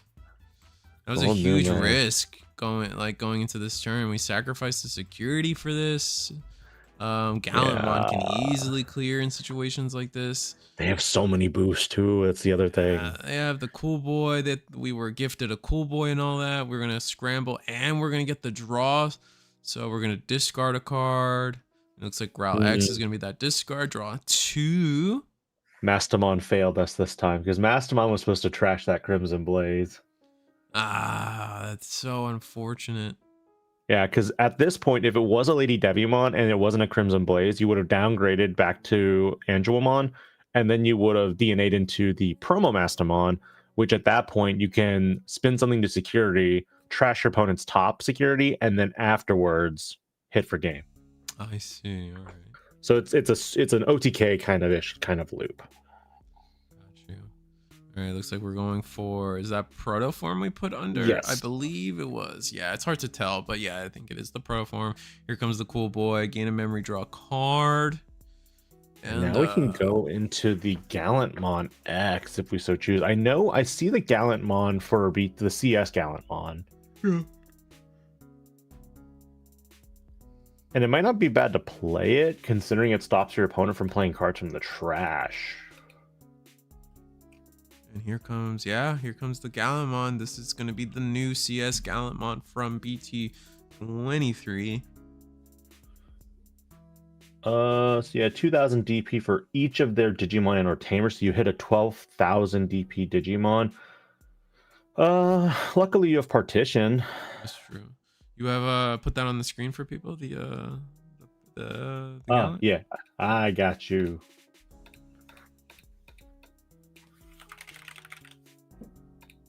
Don't mind me. I love samples. Free samples. All right. Nice. I got you.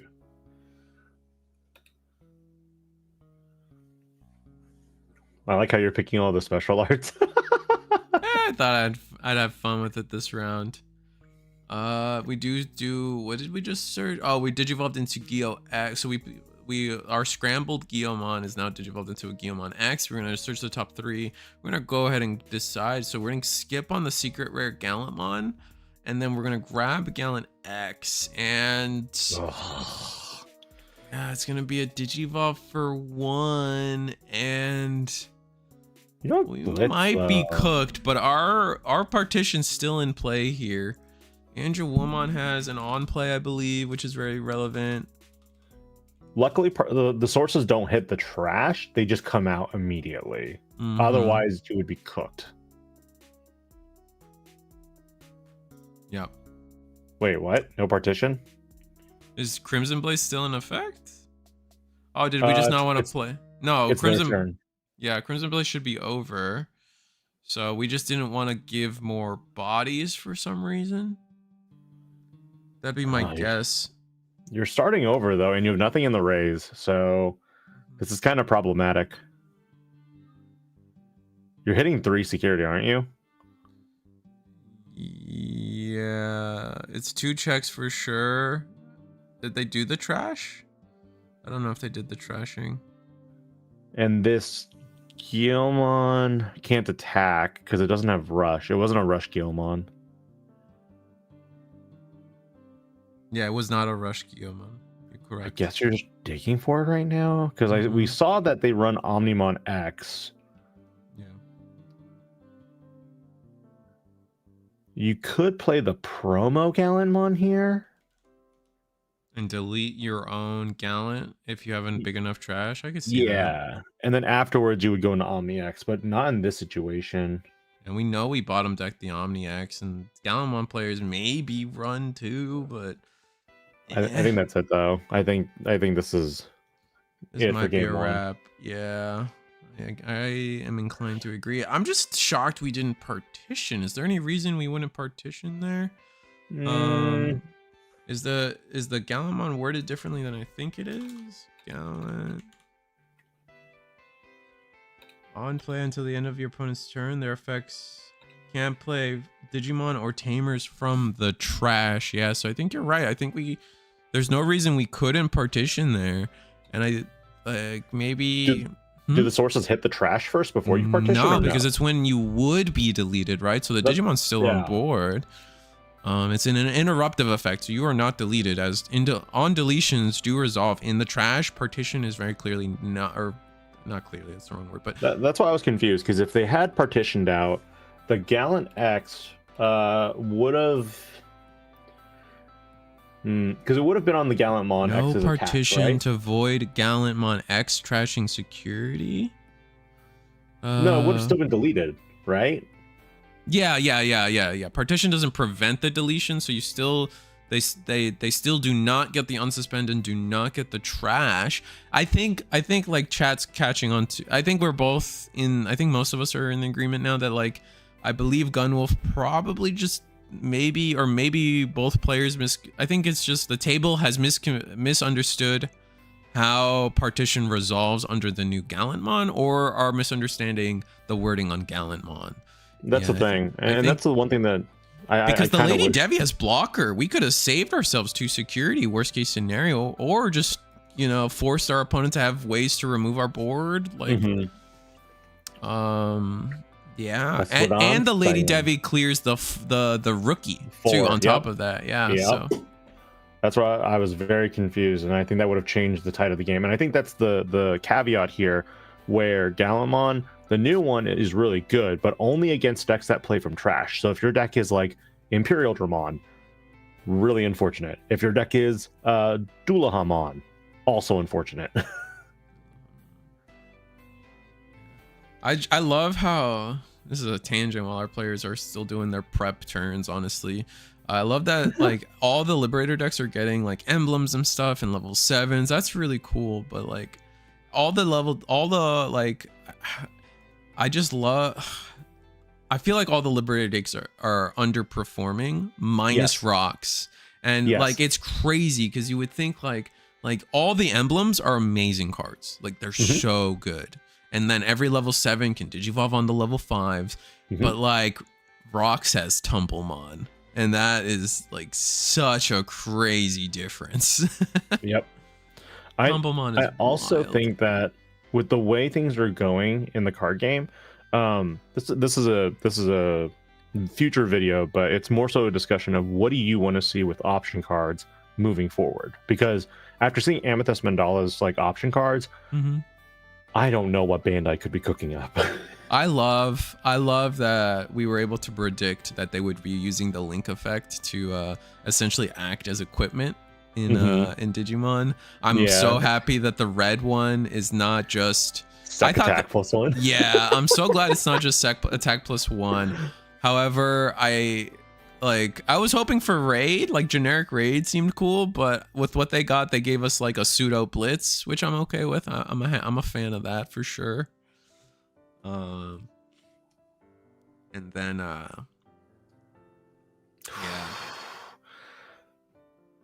like this stack looks really good right now for Gunwolf. Like it's a really good stack.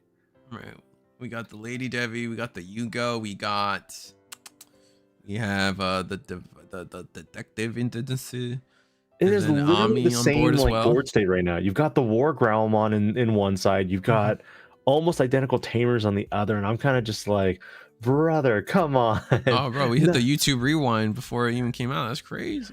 And then it's gonna be like, oh yeah, Crimson Blades is that third security again. Like you'll hit it and you'll just hate yourself. Daily reminder: Cool Boy and Omnimon X are Liberator. That's true. That's true. That's fair. But they don't get an emblem, so they kind of they might. We might see it because I think.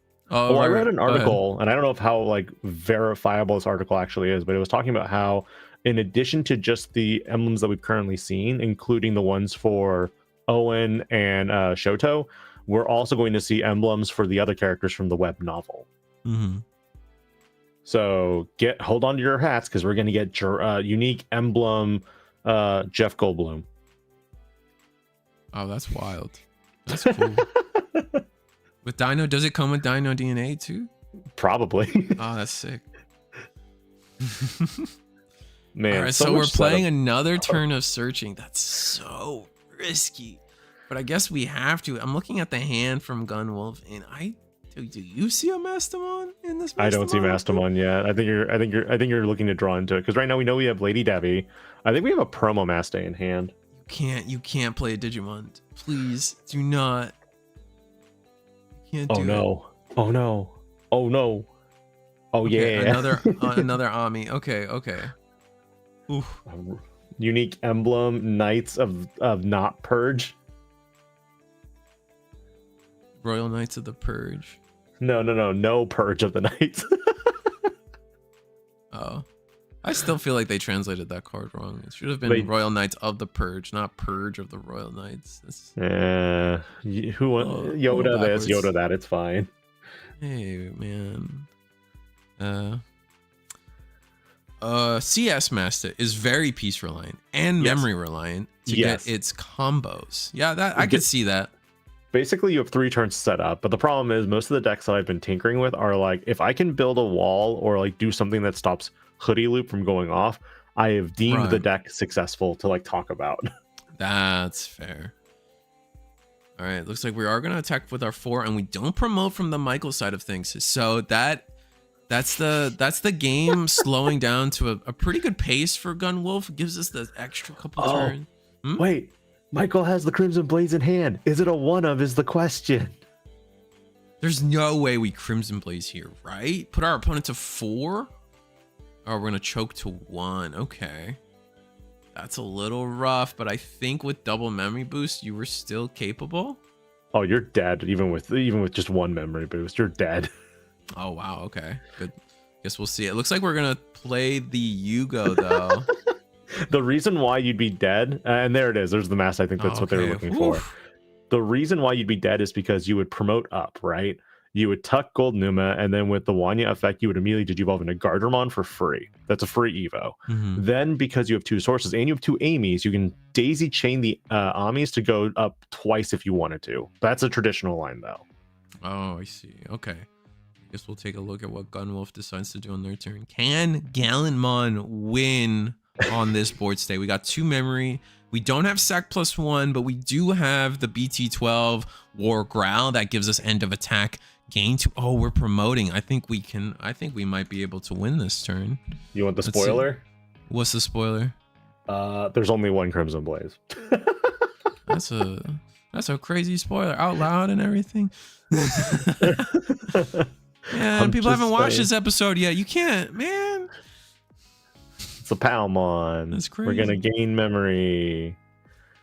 I mean, I feel like you're going to definitely Crimson Blaze here. Like, you know, he has the entire full combo. No shot you don't Crimson Blaze here. Okay, so did we swing with the Gallant?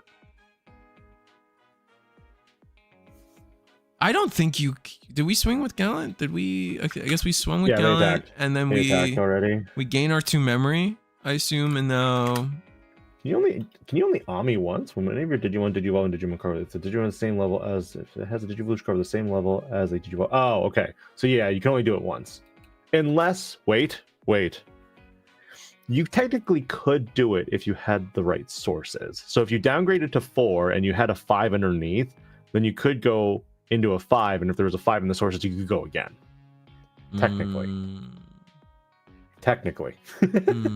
It's a weird, like, I've been telling people that people should be playing Lady Devi and Angel Woman X in this deck. So I'm throwing out shenanigans at people nonstop. That's all I'm here for.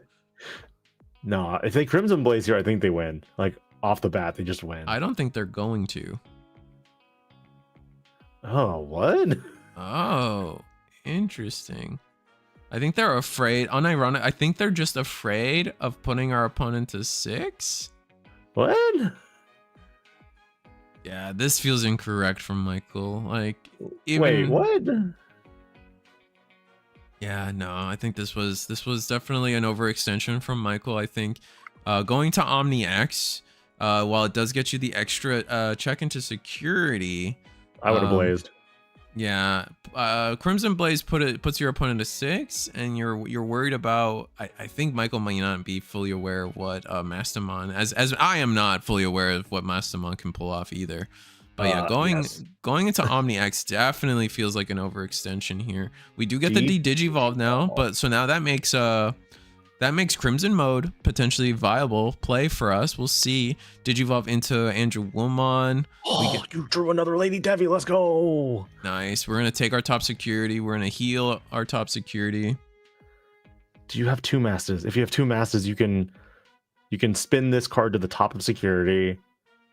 And then trash to 3, right? No. You trash to 3 first. Then you would. Okay. Yeah. Wait. That was kind of a weird way to do it, but okay. I'm gonna play Mirai. Interesting. Why? Oh, I guess we want to draw more cards. Yeah, buddy, we have the OTK. We want more masters. No, we have the OTK. Whee! Okay, let's see what Gunwolf tries to do. We got to remember that I think this is a protoform too, so we can't forget that. With the protoform under there, that's going to be an extra security that we have to worry about. Well, it doesn't matter because Maste will trash to 3, and it's optional. You don't have to spin. Oh, okay, interesting. But do we not want to play around Ace? Ace sounds pretty devastating potentially. You have Partition. That's the other thing you have. All right, well. I think you would want to, though. Okay, so we are playing Lady Devi. Mm-hmm. Opting not to turn anything back to security. Ace here would be really bad.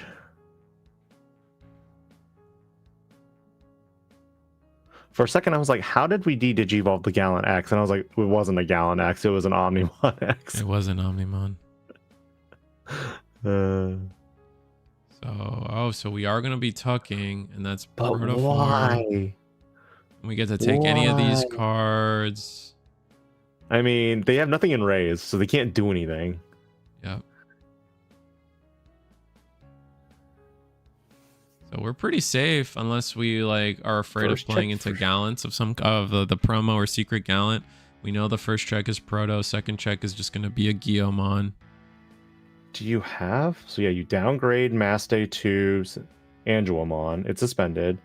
You'll draw. Nice.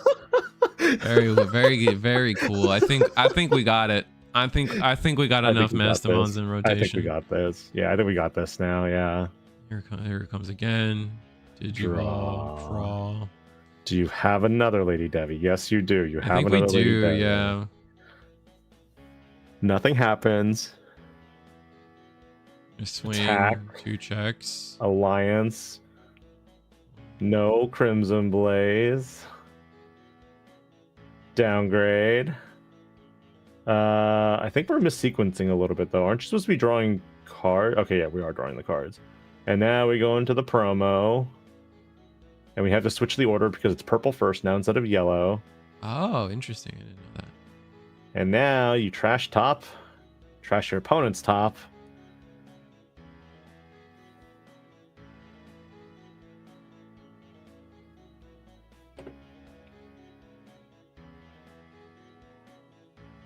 Yeah. Are we forgetting to trash our opponent's top of security?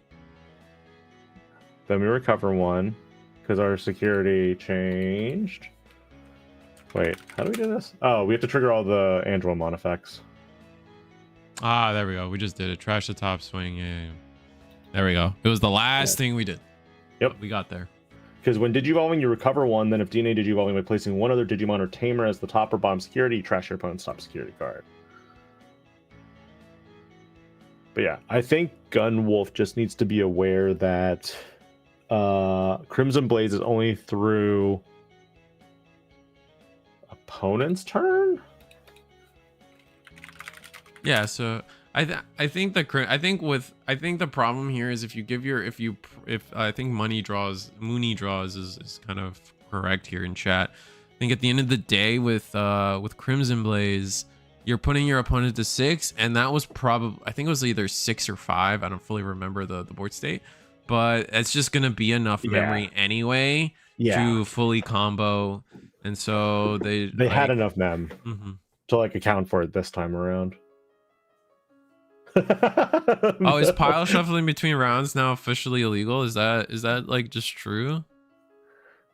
I mean, I think you still have to shuffle a little bit after is the thing. So like he's shuffling now after the pile. But I think I've been hearing I'm like following so many card games right now that it gets lost in the sauce of rules. And don't get me wrong, I am pro pile shuffling as long as you properly riffle shuffle after. That's not the conversation we're having. I think the rules changed in Digimon that you cannot pile shuffle in between games anymore because it's considered stalling or something. I forget. Weird. Or maybe I think I've heard something about this too. Or I just can't remember which or what card game. Okay. So yeah, Tony says it's only for game 1 now. If you do it between games, it is before. Wow. Got you, because of time. Yeah. Well, they also do deck checks too, right? So if they do a deck check and then you have to like pile shuffle game 1, then I guess that's one thing. Yeah, no, I understand like I will say that once again I am pro pile shuffling as long as you in terms of what it means to shuffle in RNG, I am pro pile shuffling as long as you riffle shuffle after. However, if the reasons is due to stalling or time, I agree. I think pile shuffling does take extra time, and if we're trying to save time in matches, making it illegal between games makes complete sense. All right, here we go. We haven't really done much with like our cards on screen because I kind of know these. VT21 Guilmon coming down on top of the Gigimon, pretty standard. I think it's always interesting where like in some of these matchups I might be tempted to just digivolve into the Guilmon for 1 if I don't have a follow-up play like immediately, because then in this situation you just gave 3 memory, you know what I'm saying? That's true. And at least the other way, you get to draw discard potentially. There's some unfortunate routing, but it could just Well, I'm looking at Gunwolf's hand right now, and they're not opting to Evo into Palmon right off the bat, even though they have it. Why the Terrier? Choosing Terrier, I think they're going to try to go for a different route. Terrier lets you play the Tamer, correct? Yes, but only if you downgrade. So maybe we're looking at a route here where we promote the first stack, get some get some draws in. Maybe we're hoping to get more tamers down, and like this, that getting the tamers down is kind of an accelerant, because if we get an Ami down, suddenly we're digivolving more. I could see why we would route it this way. We really got to see it. We got to see how it plays out. I'm really curious if anybody ever comes to the point of being able to create a deck that is like, so you know how we have the hoodie deck where you can literally downgrade from Shikuamon back to 4 and then do it again, and then with Mastamon you kind of have the same thing. I'm curious if you can do something like that with, say, Omnimon or Examon. Yeah. Because those are the only other 2 DNA targets that I can really think of. I mean, you can still the Omnimon. I think you can just raw Digivolve into it as a top end. You're talking about for Mastamon, right? Like if you raw Digivolve into Omni, you still get a lot of good effects here. And this is a pretty good search. This is going to get us the gold. Was it Numemon? Gold Numa Slug Suka Poo. Yeah, it's so hard for me to remember. It's okay. Terrier is better early to play out the Ami. Yeah, that's what I was saying. I think that the thing is, I feel like it depends on what Gunwolf's gonna want to try to do. Are we gonna try to use are we trying to go for multiple turns of raising, or is this first stack just gonna get another tamer down for us? It's interesting. I want to see, because like I think the first 2 games we saw Gunwolf use POW. Mm-hmm. So this is gonna be an interesting time for us to see how the routing works with Terriermon instead. Might be a Facebook post about it. I don't know. It takes the correct mindset and playstyle to capitalize, but yes, it is very good. Oh, I see what you're saying. Right. I ended up missing part of the comment about pile shuffling. Now there is a rule that you can no longer do this type of shuffle in the second game because of time stall.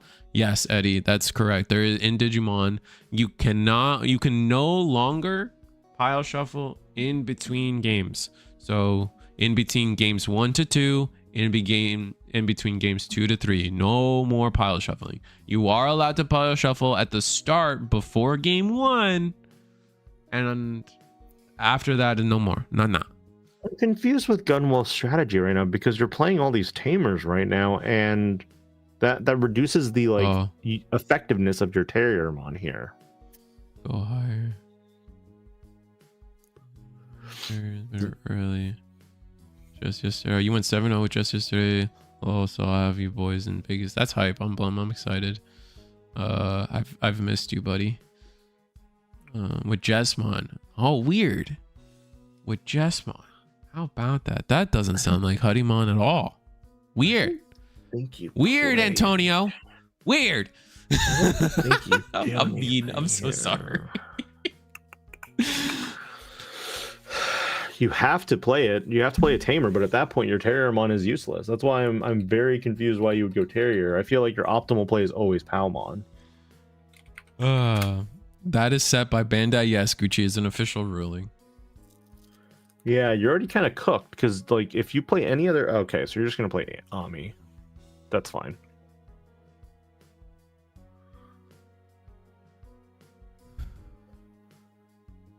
All right, so what are we looking at here?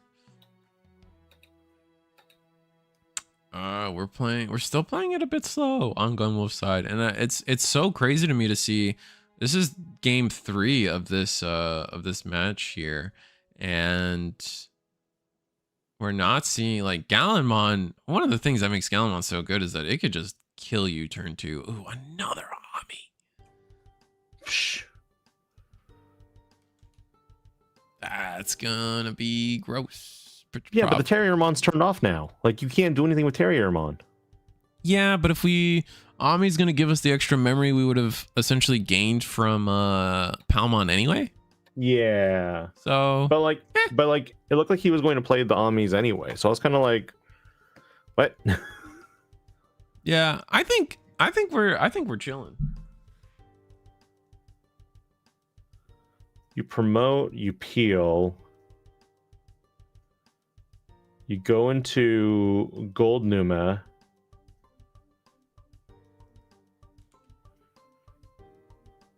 Because you can't play any Tamer now, so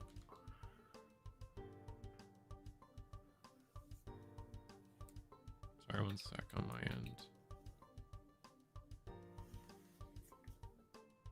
If you're gonna go into Gargo, you can't play a tamer from there still either because it's all 1 or fewer.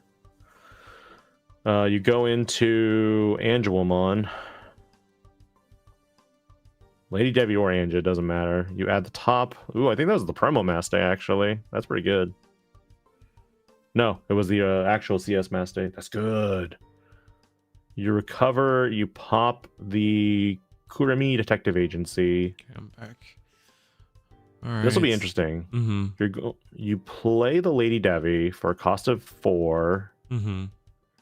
You would then delete the Growlmon X, which is what you digivolved into last turn for Michael, right? That means that you'll float a Guilmon out? Yeah, we will be floating a Guilmon, I believe. Yeah, and that's what we're signaling now. We're gonna get the Geo X. We're gonna reveal top 3. Is that first card a protoform? No, first card's not a protoform. I think it's a Gallant Omni X and then Gallant X. Oh, it's the new Gallant. Yeah. It's the new Gallant to the bottom. Sun God's not really letting us see a little bit on that one. DNA. If Crimson Blaze is insecurity, it's rough. We'll see. It really just comes down to Crimson Blaze, right? We got the Mastermon. We're gonna play. We do have the second Lady Devi, as we talked about, which is the important part for this, at least to get most of the value here. We're going to trash our opponent down to 3, which, okay, good. No Crimson Blaze revealed yet, though, so...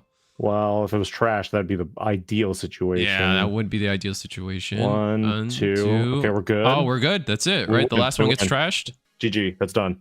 Yep. GG. All right, yeah. We're going to show off the Mastamon loop one more time. Fear was the Crimson. Oh, and we just drew it off the top. I mean, we had it anyway. But well, you need the promo here. You need the promo. You need the promo here. Excuse me. Yeah, the promo master is the one that ends the game. Ah, okay. And that's you'll recover. You'll add Ami, and then that's it. That's game. Yeah, I think on the Gallant side of things, we were just a little too passive, or like some. I don't think they have a 5. Yeah, I'm sorry. Yeah, I was gonna correct myself. Maybe we weren't playing passive, but like our deck just wasn't cooperating with us in a timely fashion, right? Like Gallimon is very much a deck that can just kill you turn 2. It is very possible to just create an unwinnable board state from Gallimon early on. However, here we're seeing that it's just not cooperating with us, unfortunately. And Dunwolf takes it 2-1. Yeah, so with that said, let's go back with our let's sell out for the people that got us here today. It's gonna be we guys. This is the Digimon Store Regional, 64 players. We're gonna have 6 full rounds tonight here at Sully's Abode. Digimon TCG player account on the flame. There. If you guys are in Bolingbrook, Illinois, definitely come check them out. This is where the Hyper Coliseum boys do all their recordings, do all their fun. So if you guys want to meet them, hang out with them in person, this is probably one of the best places to do it. But that being said, check out their shop, check out their boxes. They sell Digimon. They got other card games as well. They got Yu-Gi-Oh, Pokemon, all the likes. They support all the Bandai card games. So if you guys have been dabbling beyond just Digimon, definitely come to this place. Or if it's just Digimon, they got the TCG player. They do singles. They do it all. And they thank you so much to them for allowing us to stream. What a fun event so far it's been tonight. We've actually seen so many different decks already. I mean, I think we've doubled up on Gallimon, but like that's beyond okay. That being said, let's I gotta change the slide. This may be the voice of Reese the Squirrel you're hearing and DigiPanda, but this is all hosted on the Hyper Coliseum channel. A great, wonderful friend that we have in the Hyper Coliseum boys. They're awesome. And they do a lot for the Digimon community. They do more than they have to. They also do Gundam. They're getting into Gundam. So if you guys are interested in that other Bandai card games, definitely keep following Hyper Coliseum for the next bet and the latest and greatest of just match content, man. I think that is something that has been slowly dying off in the Digimon scene. And I still think it's still, I know a lot of people out there want like, I don't know, like the more fun, I guess the more for fun content of the Digimon YouTube scene, or like that you see in other card games maybe. But I still fundamentally, I've always felt that match gameplay content is a cornerstone of the Digimon card game scene, and I want to say it's the cornerstone of most card game scenes. It's just Digimon is just the most fun to watch. Just normal standard Digimon gameplay is just more fun to watch. So we don't need to do anime character battles, if you will, right? Like we can just play meta. You can, but it's just like we don't need it. Is all I'm saying. Match gameplay of the current set is cornerstone. If you guys want to see that stuff, that's on hypercoliseum.com. And when I say that, I just mean their YouTube channel. Check them out. And then the last thing is it's me. It's Reese the Squirrel, and it's Digipanda. You got anything? Any new cool video coming out, Digipanda? Other than after, you know, as we talked about earlier, Amethyst Mandala just revealed all the link cards. You can bring it back to maybe our faces if you want to. But talking about how link option cards are kind of the next big thing that Bandai has introduced us to. We have dual cards coming out in about 2 months, I think, which means at this point the card game is going to be, you know, having a big change again, kind of like you know last year where we had Blasted Evolution as kind of the starting stone of kind of like a soft reboot. We don't know what dual cards are yet. I already made my own thoughts about that, so we'll see what it is. Koji Strabi. That's what it's gonna be. It's gonna be a tamer and a Digimon, and then for my blue hybrid deck, I'm gonna be able to Digimon my Lobomon on a rookie or a tamer, and it's gonna be the coolest thing ever. It's gonna be the perfect card, and I'm gonna be happy. I'm gonna get my SV mode. Yes. Have you seen it yet? Have you seen the video? Oh, should I? One of my flip card examples is a hybrid tamer. Oh yes. So it starts off as like Takuya Kambara on like tamer side. You do a Goonie is all you're doing. And then you flip into a Goonie meaning a condition. So like Oh, that's kind of cool. I didn't think of that. I just thought I was thinking of more like because like you also were giving the example of like Lady Devi Angelwoman, right? Yes. As like a single card. So I was thinking like, okay, a single card. Well, in hybrids, your rookies are your tamers. So you could do a Strabi Koji or a Flamemon. I'm a huge Takuya. fan of flip cards, but the problem is I know a lot of people hate. Wait, you could do the fours. You could flip. You could slide up Evo all the fours. Correct. So basically, you have a Takuya that can flip into a Goonie, and then the Aguni has an effect that the one that I conceptually created is one that basically says like, oh, when you attack with this, if you have like if you have when you can digivolve into another hybrid, like form like a slide Evo into Burning Gray. But if you have Burning Gray in the sources, you can go into Aldemon instead, as just an example. Okay. So Lobo would have the same concept in mind. You just have to meet a specific condition. I was thinking like Lobo could flip into Kendo or that's the other option too. Yeah, there's just the multiple ways you could do, which is really cool. I like what you're putting down. That's really fun. So that's on your channel, you said? That's one of the latest videos you did? Yeah. So check out Digipanda. We're going in around 4 out of 6, so we still got half the day to go. So I hope you guys are having a blast. It's always a blast to sit here and talk Digimon and talk shop. So we're gonna take a break and see you guys then. Bye-bye.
And we're back, everybody. We're back to the Sully's Abode Digimon card game store regional. 64 players are here to compete. We're going into round 4. That means that's half of our day done. We got Cherries versus Berry going into this round. And what are our players playing, Digipanda?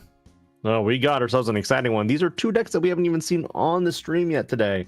We've got ourselves Sakuyamon and we have ourselves Jessmon. Oh, okay. And Jessmon getting off to a good start, getting the Sistermon Blanc on board. It's gonna be the discard 1, draw 2. It's such a classically good card that other decks try to sometimes use this as an outlet to use to get a draw, and even the discards becomes relevant in other decks. I remember Royal Knights using this card. I remember 7 Demon Lords finding reasons to use this card. So it's just Savior Huckmon is really beneficial here because we know Jessmon decks traditionally will run Chimeramon, so you already have that set up for the unsuspend if you need it. But looking over at what Barry's got going on, just a bit of searching, Mem Boost and Renamon, more searching, and now, at the same time, we've got the promote for Cherries with the Huckmon coming up. Are we going to see an Evo? Oh, we do. We see Huckmon going to Bow Huckmon. And normally we get some more value off that with like a Sistermon being played. We get the timer going, I'm sorry. No, you're good. I feel like you'd want to Evo in the back into Bow Huckmon and then play Sistermon on your turn for the follow-up play, but I don't think you had that order necessarily. We're going to go Sistermon into security, hitting Cubimon. Cubimon deletes Sistermon Blanc. And we're going to just drop another Blanc, go to 1 memory for the opponent. We're going to add the top security card, then recover 1. We added a Chimera off. That's impressive. Because the Sistermon was played, we can then Evo into a Savior Huckmon for a reduced cost. The Savior Huckmon is then going to delete the Renamon. And then end of turn, we are able to play a suspend the Sistermon Blanc in order to digivolve the Savior Huckmon into Jessmon without paying its cost. And now Jessmon's when Digivolving effect triggers, we can now play an Athopor Renee token or a Sistermon that is not already in play. Since we control Blanc, we can only play Seal, but we opt to play the token. What I find interesting about Jessmon is because of that restriction on its when Digivolving when attacking, not being able to play a duplicate name, you can actually play the Awakens. Yes. So you often, I think it's becoming more and more popular to play the, this is just a normal Sistermon, not Noir. Seal. We play the new Sistermon CL, but you can actually, we're seeing people play the Sistermon CL Awaken, the one that on play actually freezes, makes it so an opponent's Digimon or Tamer can't suspend until the end of their turn. We're actually going to go even further. With the CL, we Digivolve into Jessmon X Antibody to play another Sistermon Blanc, another draw 2, trash 2. We have not only Alliance on the card itself, but we have Alliance inheritable as well. So many checks here. So many checks, and such a wide board is going to be really devastating to have to try to deal with. But the thing about the Jessmon board is that it is fragile. You got Decoy. We do have Decoy, but if there's a deck that can get around it, is definitely Sakuyamon. So if they just have giving the gift of this Rika is actually insanely huge for us potentially. Like it could be potentially everything we've needed. So Athopor Renee token also has reboot, so we reboot here. We do have a blocker, but we also have 1, 2, 3, 4, 5 bodies total. It's going to be kind of rough for Barry to kind of stabilize on this right now because of the fact that we don't have much going on developed on board. We do pop the memory boost, and then we do evolve into Kyubimon. Kyubimon's effect. Play a Rika if we have it. Yeah, I guess we're skipping it. I mean, we already have the Rika. We can play a second one off of this effect, but I don't think we have it. So again, that gift of a Rika on board is so good. Do we have Ruin mode might be good here. We're going to yellow. Oh, we have to yellow scramble. That's a little unfortunate. Normally at this point, I mean, the Digimon Evolution plugin is a one of now. Is that? Did we just Sakuya X? Oh, that's Sakuya X. So even more unoptimal. Oh, this is just, yeah, this is where you really want to see, this is where you really want to be seeing things like the like at least the Sakuyamon that will let you keep turn, or the Digivolution plugin that allows you to Digivolve for free without paying any cost. But having to go for the extra one. Did we not have the Renamon memory as well? Did we miss a memory? No. It was the Renamon from EX2, I thought. I thought it was the Renamon from EX2, which does gain you a memory. And yeah, Justmon just in impressively quick fashion. Yep. And that is why Justmon from BT23 is so pricey right now, because it is that good. I think the only downside that's working against Justmon in general is the consistency. Because you still have to run the Sistermons that are just traditionally white. It does make it harder. However, I will say that there isn't a new Savior Huckmon yet that is CS trait, because once we get that, it'll probably Digivolve from any CS trait Digimon, which means you can Digivolve off of your Sistermon seals. Ooh, interesting. Maybe that's why we didn't get one. They want to avoid that potential. Right. With that said,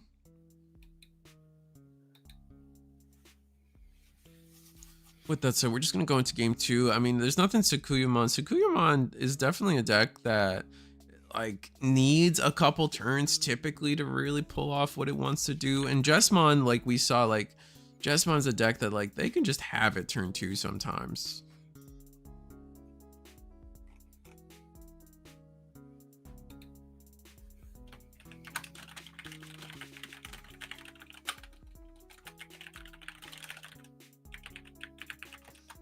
And because of that, just like that amount of aggression and being able to go that wide is crazy.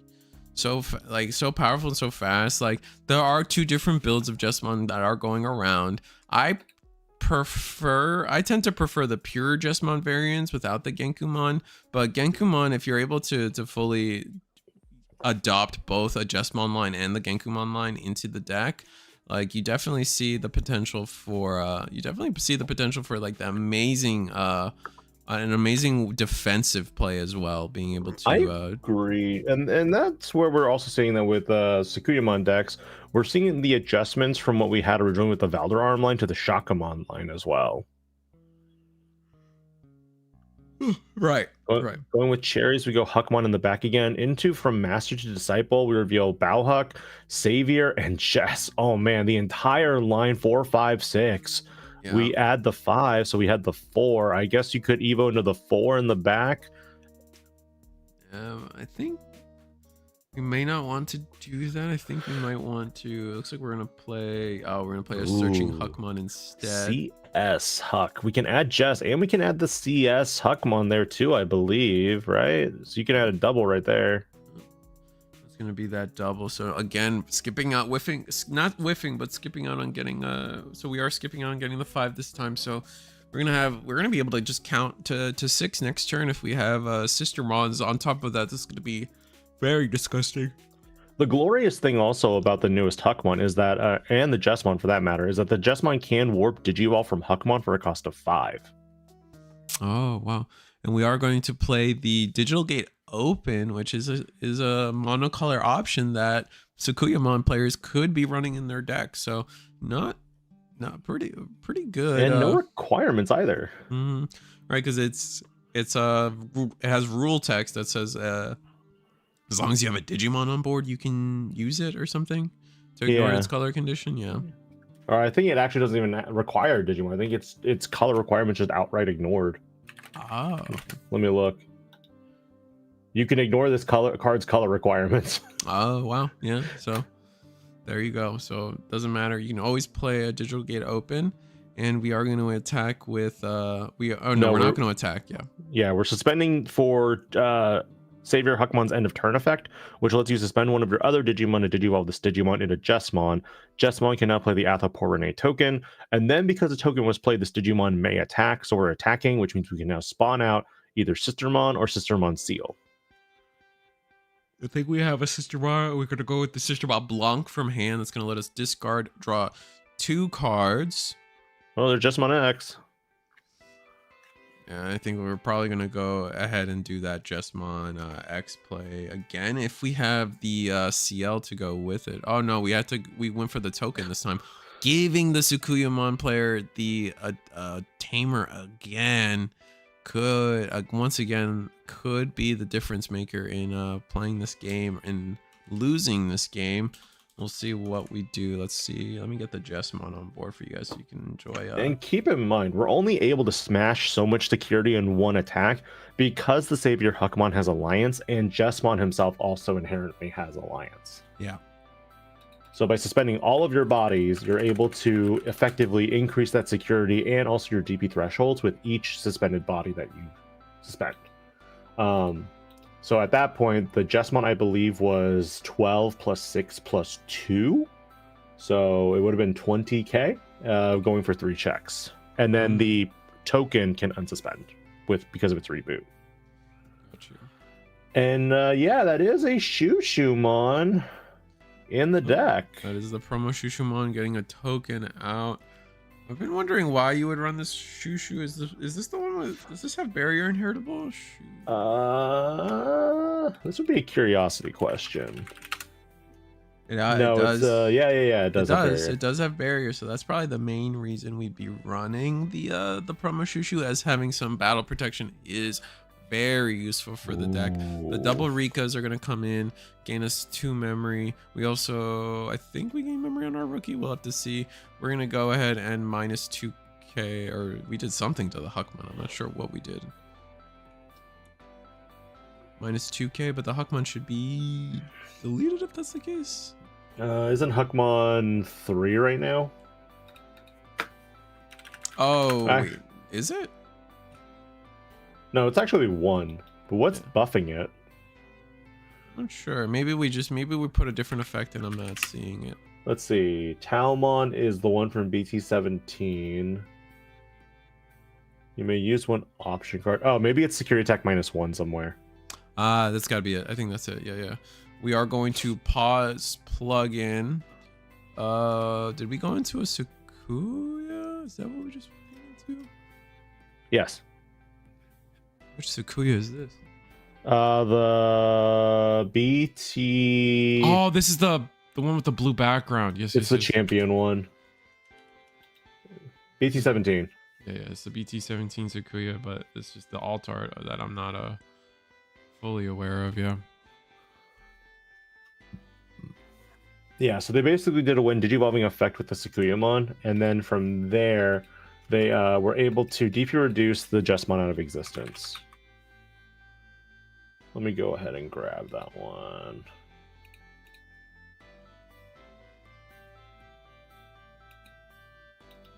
How dare. We do have to remember that this token does get deleted at the end of the Jesmon turn, and this is what I was talking about in the first game, where the Jesmon board can be impressive, but you also can get rid of it.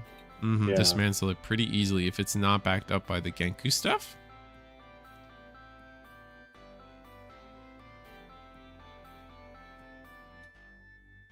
Oh, the warp Digivolve.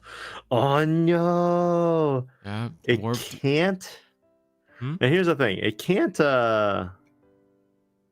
it can attack, but it'll have security attack -1. So your when Digimon is going to play the seal, you'll gain a memory. Because a Digimon was played, you can attack immediately. Ah, okay. So we actually go into CL here.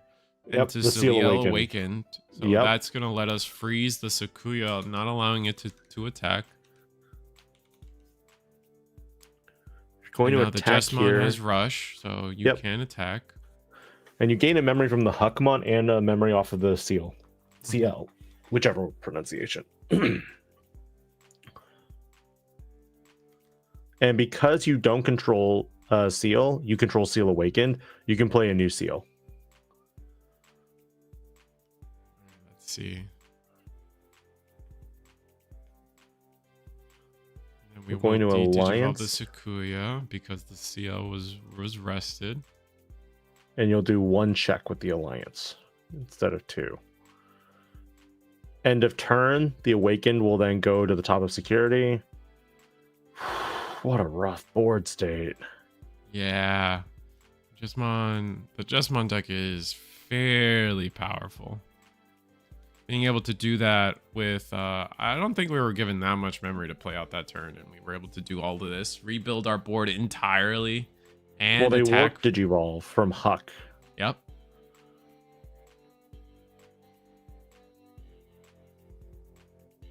So maybe it was a mistake on Barry's part to not get rid of both Digivolution bodies. Maybe we should have left the Sistermons on board instead. The problem with that is that you run the risk of leaving 2 forwards, which means that they can Chimeramon. If they Chimeramon into a red Savior Huckmon in this trash, then they can just Digivolve and adjust. Anyway. And they're just gonna scoop it up. They can't suspend their Digimon, and so they're just gonna call it a day there. Wow, fast game from Jesmon. I know a lot of people. This is my top pick for best deck of the format right now. Either variant they're just so powerful, so fast that I consider both the Jesmon decks best deck of the format right now personally. But I know there's a lot of conversation about Hoodie Loop potentially taking that spot, but for me it's definitely some Jesmon variant. Maybe even Royal Knights might take between the one and first and second for me. It's hard to say. But that was a fast round. You got anything to fill air for a little bit, Panda? What do you got? My goodness, I was like, wait, that was it? Yeah, that was 2-0 Jesmon. Rough. That's real rough. I did not expect that. I literally thought that wait, what? There's still more? Yeah, no, it was just that fast. I mean, Tsukuyo, and Tsukuyamon wasn't that slow either. Like, they were able to pretty much do their combos just as fast. It's just not as powerful and a little bit just like not as efficient and not as easy because they didn't have every piece available to them at the time. I guess the question becomes, can the new Tsukuyamon do anything with Tsukuyamon decks? The Zaxxon one. Excuse me? The Zaxxon Tsukuya? There's a Zaxxon Tsukuya. Mm-hmm. So at this point, like, I know that we don't really have anything new coming into the card game until December with the form of Tsukuyamon starter deck, which is gonna, make Tsukuyamon better right off the bat, right? But until then, like, we're at the point where players are going to be predominantly exploring BT23 and kind of what new cards it offers. Interestingly, I thought it was kind of funny that, like, you could take Huckmon, for example, and put it in a CS Diaboromon deck if you really wanted to, because of its inheritable effect that gains you a memory when a white Digimon is played. What's a white Digimon? Diaboromon tokens. That's not bad. That's pretty cool. I mean, it's kind of funny, but then I was kind of like, this is weird, and I shouldn't be doing this. But green. But it was also really fun to explore, like, individual one-of cards, like taking Elizamon, for example. Elizamon now makes our Flamedragon cost 2 if you're using the promo one that just got reprinted in Billion Bullets.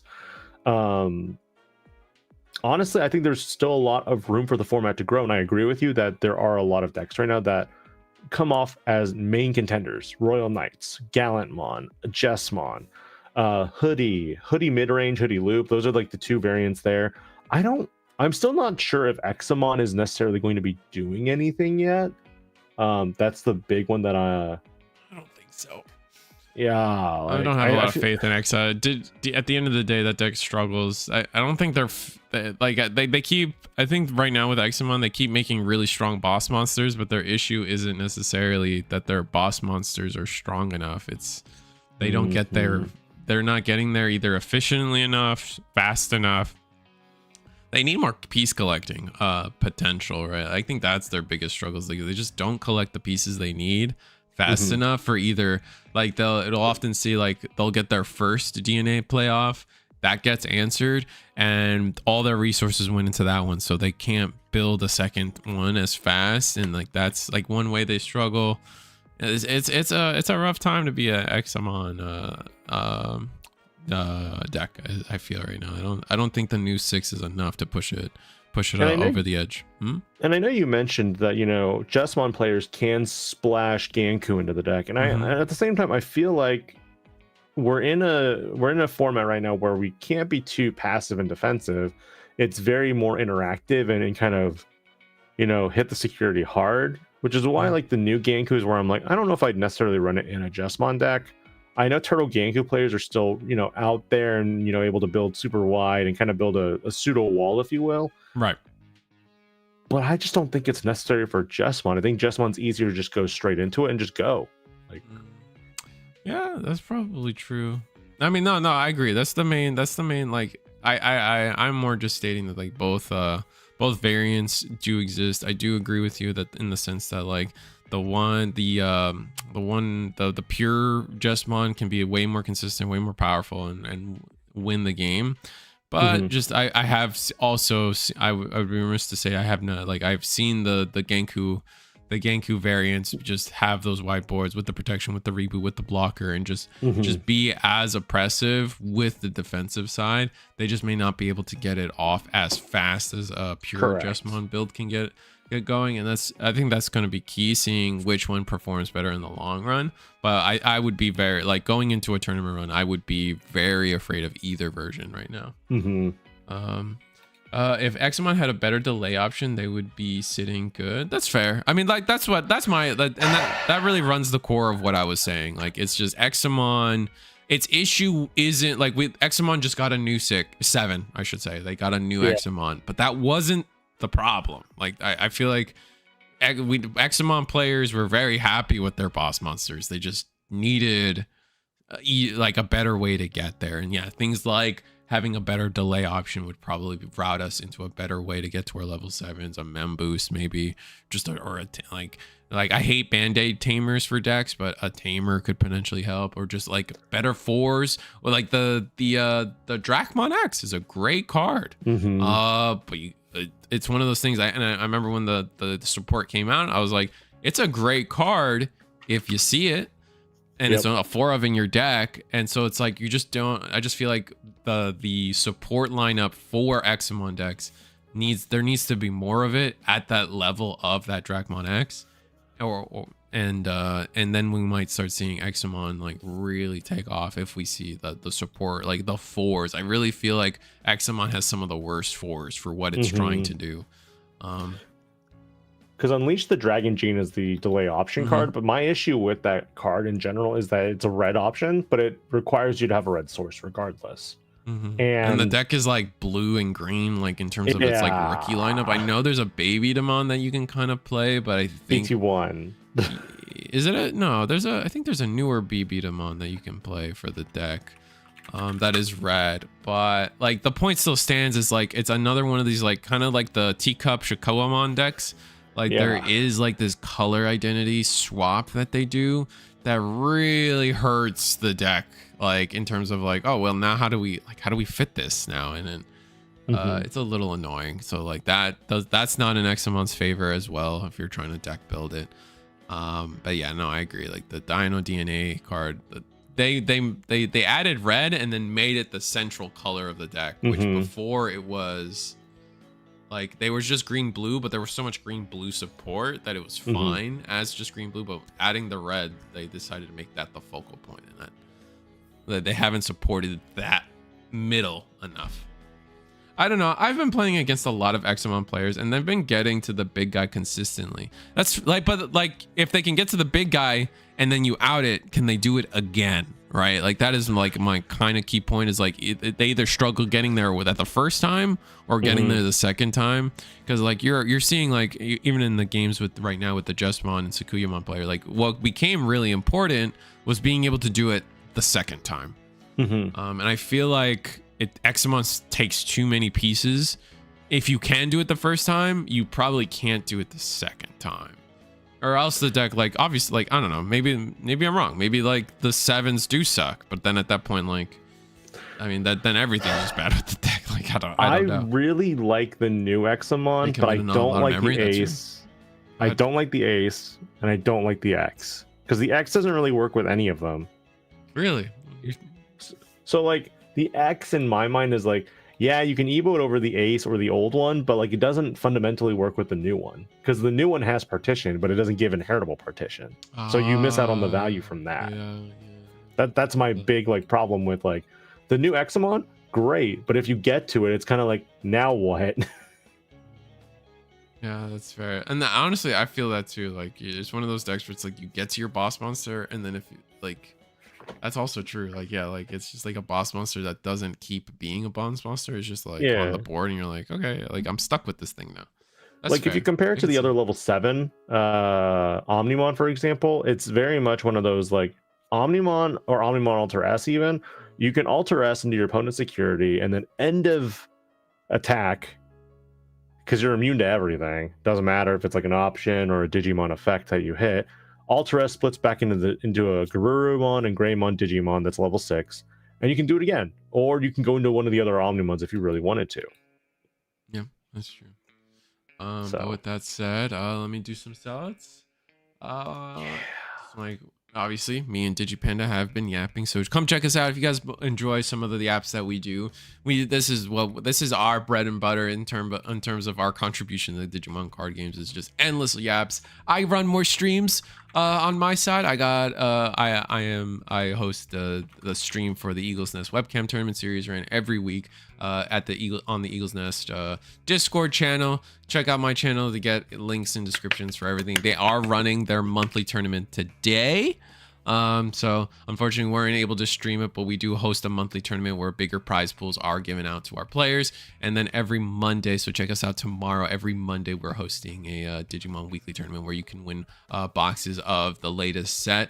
And that being said, yeah, so check us out tomorrow. Last week we had the best attendance we've had since March, which I think we hit over 42 players. That was awesome. And we have some of the, it's honestly, it's some of like the highest regional level play you will see. Like, plenty of our players are regional topping players, regional winning players. So if you guys want to sharpen your skills and get better at the game, and it's definitely a wonderful place to do it through a webcam environment. And then DigiPanda, you also yap a lot too about this game. I do. I yap so much about it. I do deck profiles. I do, theory crafts, concepts. It's always fun trying to predict like what Bandai is going to do next. I did my most recent upload was my thoughts on dual cards. I think I'm going to bring it back around and talk more about the Amethyst Mandala, what it highlights for us as Digimon players, what it could mean for future card design, and at the same time, what it really means like in the future. Like, because we've had unique emblems, we've had link option cards, which X Antibody was kind of one of our first examples of this. And now moving forward, I really think that they could be like, okay, we saw how good unique emblems were for Digimon Liberator. Once we get back around to Digimon Adventure again, let's talk Crest. We're talking about Crest? That's what was happening? Yeah, I think Crest is going to be one of the big things that they do next. Oh, okay. Yeah, I agree. Like, now that option cards have link ability, like, it's gonna be the floodgates are gonna be open for all kinds of things. I also feel like the other thing I'm thinking was not Crest, but Digivices?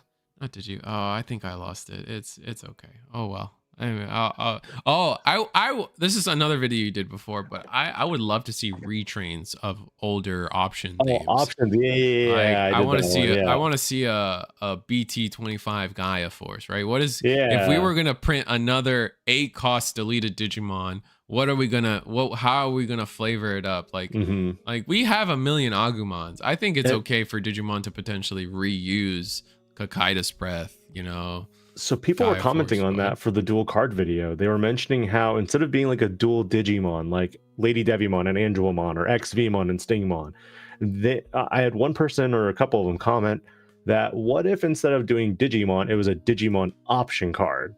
And there's a lot of ramifications with that, because if you have, for example, War Greymon Gaia Force dual, so I'm just going to put dual at the end of it so that, it's kind of what they did with Ace. We had War Greymon Ace. Now we'll have War Greymon Gaia Force dual. I think that it'd be really interesting in that it would be like a split card, kind of in a way, like maybe a diagonal, or the top is War Greymon, the bottom half is Gaia Force. And I think for me the issue with that becomes that you would now have a card that if it's in security, it doubles as a Digimon that does security battle, and it's also an option card that can delete another Digimon in play, right? that could be interesting. My brain immediately goes to like there's not a lot of ways in this game to pick up options from the trash. Like my mind goes to like purple players, right? Like there's not a lot of ways to pick up options. If it's a Digimon, there's plenty of ways to pick up Digimon from the trash in purple. Yeah. I'm like, uh-oh. Yep. With that being said, there's other things we should talk about. This is as I may be Risu the Squirrel of RisuTheSquirrel.com, but like we're on the Hyper Costume channel, so we are streaming from the Hyper Costume channel here on YouTube. So we as some of our best friends here, me and Pandas, we love working with Hyper Costume, so we are hosting their Sully's Abode store tournament, but they provide wonderful match gameplay commentary for the Digimon TCG card game. So you've got, they're always willing to post up sets for the newest game, the newest set, new games of the newest set, and they constantly are showing off new decks, different builds, and just letting people like just enjoy this game the way it's meant to be enjoyed, and that's by being played. And then they also do the same for the Gundam card game. So if you guys are interested in either, definitely check out the Hyper Coliseum boys. And the last thing is Sully's Abode. This stream isn't possible if there wasn't a place to host it. We are in the middle. We are going into round 5 of the Sully's Abode Digimon store regional, where where 64 players are playing for the top 4 prizing of an invite to Las Vegas, our Bandai Card Fest National for Season 2 National for the during the Valentine's Day weekend. So like if you guys are going to Las Vegas, I'm going to try to go. It's going to be a fun time. Bring your SO, bring your girlfriend or boyfriend, whichever. You talking about me? No, I'm talking about the people in general. Like if they're going, you bring gotta everybody. Bring your Yeah, just bring them all. Yeah. Bring everybody. Bring your friends, the grandma, your family. the It's gonna be fun. The grandfather, second cousin, whichever.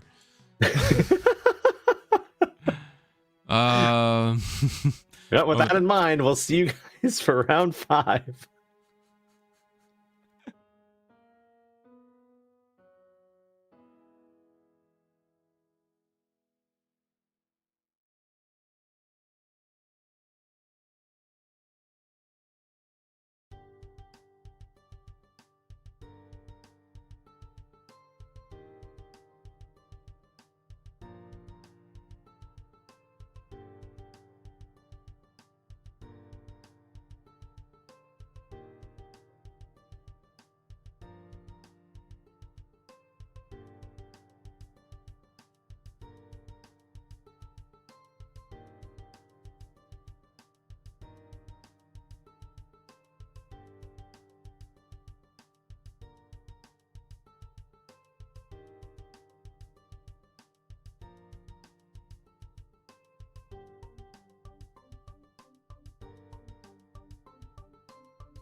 And we're back with round 5. We'll get the Let's timer. go. Yeah. We'll get the timer going once it's actually officially started. But we got Howard the Mallard versus Mike L, which is going to be fun to see. Can we just call him Michael? Could, but it's Mike L. Okay. The timer has been started on our player side, and it's going to be... What are the decks, Panda? We got Gurimon evolving into Huckmon. So we got Justmon on one side right off the bat. We play the Searcher Huckmon, revealing 2 Sistermons and then 1 Jesmon. We're going to add the seal with the Jesmon. And on the other end, we got Tokomon, hard playing Mirei Mikagura, which means we got Mastamon on the other side. Thoughts? Wow. Who do you think's going to take this one? So it's traditional Mastamon. I think traditional Mastamon might be too slow for this. I agree. That's gonna be my guess. Everybody's on the Huddymon train. I'm on the Jesmon train. I think that's the deck to be afraid of is definitely the Jesmon deck. So with how fast, I mean, we saw full board, full Jesmon turn 2, and it looks like fortunately Howard is gonna go through just the on-stream blues of no rookie in hand and not gonna be able to really. Probably not going to find many ways to get out of it. Though. No 3. That's so... And we played 2 Tamers already, so, like, it's just not going to do anything to help us. We're going to Digivolve into level 4 in the back and just choke to 1. Yeah, keep it simple. Oh. Mastamon can't do much here. Maybe with the... Go ahead. Oh, go for it. I was going to say, maybe with the 2 Tamers, we can maybe pull something off. But no, just going to be another digital gate open, hoping for a rookie. There's the rookie, but 2 Angelwomons too, though. I don't know what's in hand. I feel like you're going to, if you had Angelwomon, then you're saying that I don't have Angelwomon, and I'm sending 2 to the bottom here. But the rookie is also going to be kind of important to just Evo to draw another card. Ooh, yeah. That's rough. So I think we took the Angelwomon. Yeah, Angelwomon, sorry. Yeah, so but that's been 2 free checks with this Sistermon seal. That's crazy. It was a rookie. The first check was a rookie that did die, and then the second check was oh, you mean like, never mind. Checks to yeah, right. But yeah, CL now on board means we can't play a CL, and that's the funny enough, the actual next Sistermon in hand is a CL, so we're kind of a little stuck. But we have a Blankentrash. Never mind. We're gonna Digivolve into the good old new Jesmon. Disgustingly strong card. With a lineup to support it properly. We're gonna win Digivolving. We're gonna get the Blanc.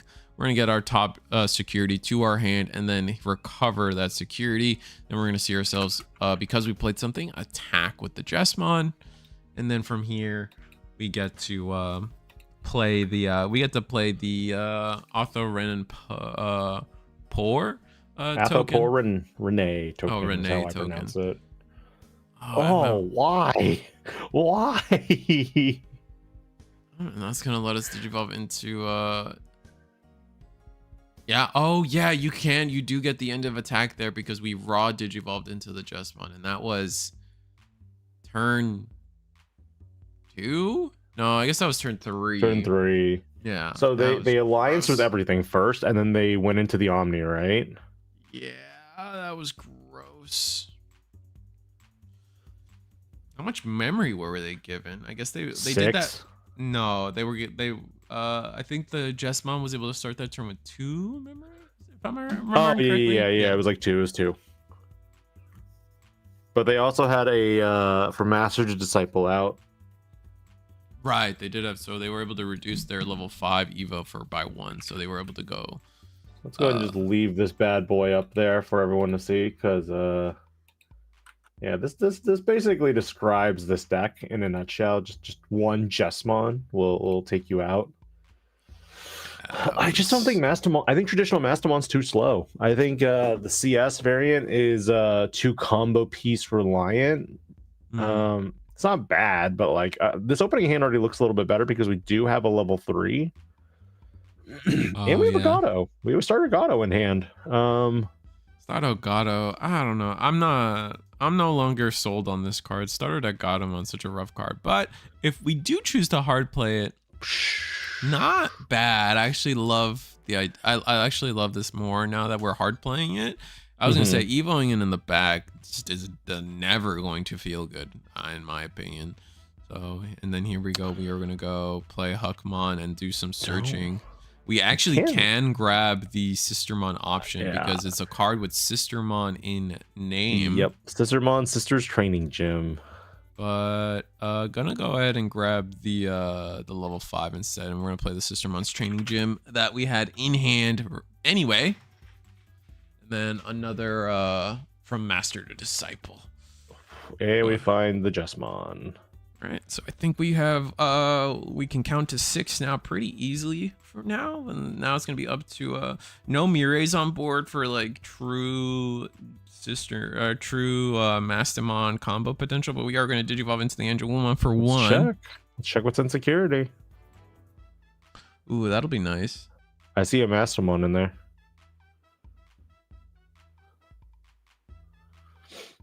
I think the issue here is if you're going to go into the newer Mastamon, the CS Mastamon, you're also going to be trashing your security down to 3, which means that you're giving Jessamon a better opportunity to crack back you much more easily.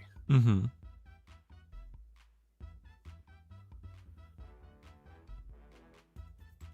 All right, so we still have one memory on our side to play with. Are we considering just raw digivolving? You'll gain no benefits from it. I think you either hard play Lady Devi for 4. You'll delete the Huckmon. You'll gain a memory from the Angelwoman's effect, and then you'll DNA end of turn. I like this. Yeah, because the new Lady Devimon and new Angelwomons, they can have their play cost reduced by 3, making them inevitably play cost 4 if you have Mireille or the other one out in play. Oh, that helps a lot. Gonna go so ahead. So now you have blocker. Yeah, we're gonna go digivolve into the Mastamon proper, and now it's gonna be up to Jessamon to respond to this. We're gonna play a searching Godamon. That doesn't feel the best. Jessamon can potentially win this turn because there's a Digimon with more than 10,000 DP. You can warp Digivolve into the Jessamon if you so choose. For a cost of 5. Start a main, discard, draw a card. Yep. Interesting. So we're not going to use from Master to decide to go straight into Jessamon. We're going to not going to be able to go for game with that said like that, yeah. Not going to be able to go for game with that, right? Because if we going into the level 4 means we got to go level 5. And that means we might be using the end of turn ability to go into our Jessamon for free, which means we can't go for game. Oh, we can Digivolve here. This is going to be gross. Yep. Gonna get a route partition. Yep.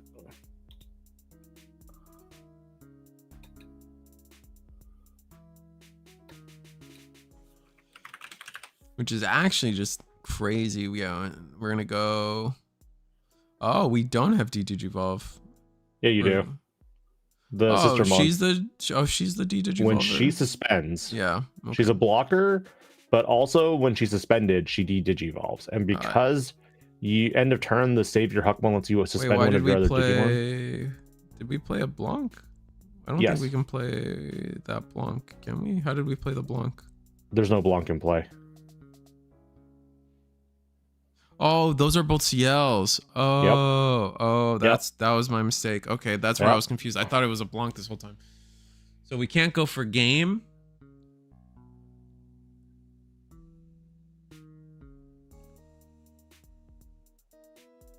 And then reboot the token. We're resolving the Mireille before everything. Yeah.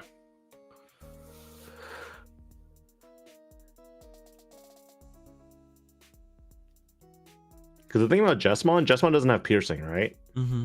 Unless you you have to go into one of the X's is what gives you piercing. Yeah. What? Gonna start of turn, Mireille to play a Mireille, I think. Wait, what? Oh, yeah. The other one. Still not enough memory, though. That's the issue here. Yeah. You can delete one of the seals, but you'll still have 1, 2, 3, 4 bodies to contend with. Yeah, we'll see what they decide to do. Nothing in raising, so if you do enough damage to the board, you might be able to survive. Interesting. So Repa's gonna only do 3,000 DP reduction because there's no security for you to trash.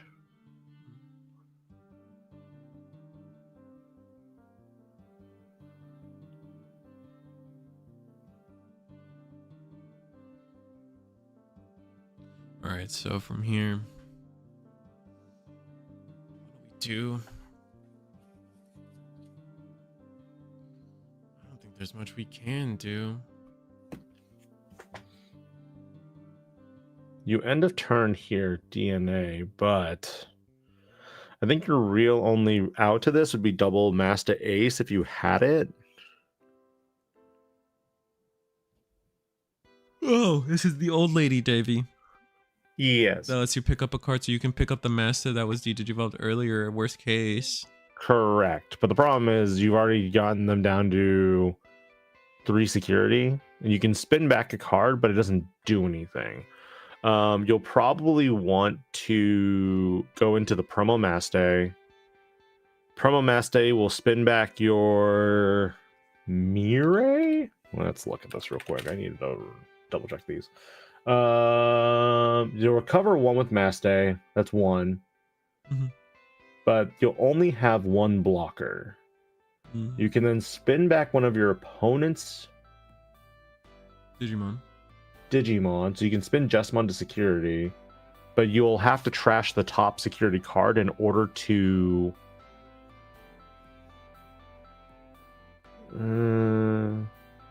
you're still 1 body short, unfortunately. Yeah. Because you can. I think we wanted to maybe attack with the Gatomon or something into Blanc, and if they have the ace, we just lose, which is it's just gonna be how it is. Pretty much. I think you needed to delete another body. You'll recover 1 here. You'll spin Jessamon back to the top of the security.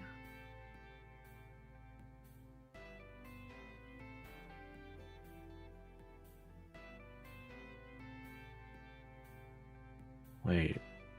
They want to spin Atho pour Renee?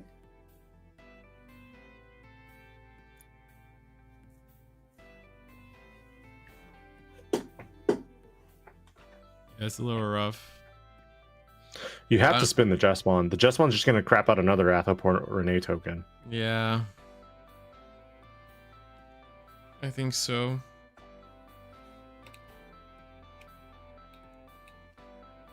I think we're just locked up.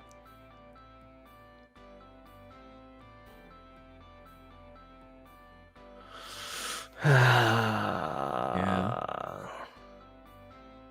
Why? It's like we're gonna do C. Maybe we have plans. We'll have to see.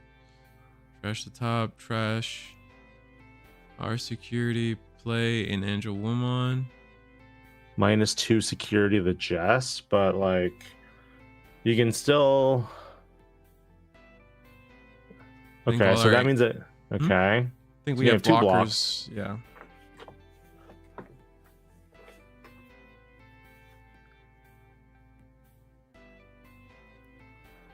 But why not stop why not just spin Jessamon back? I feel like Jessamon would have been the better option to spin.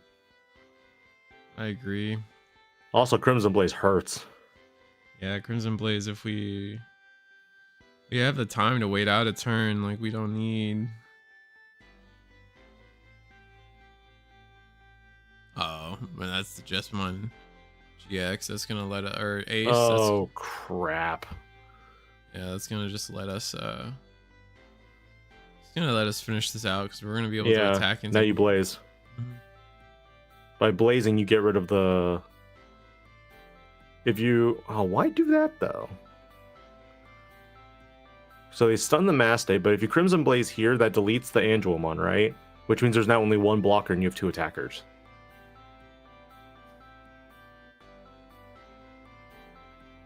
Am I crazy here?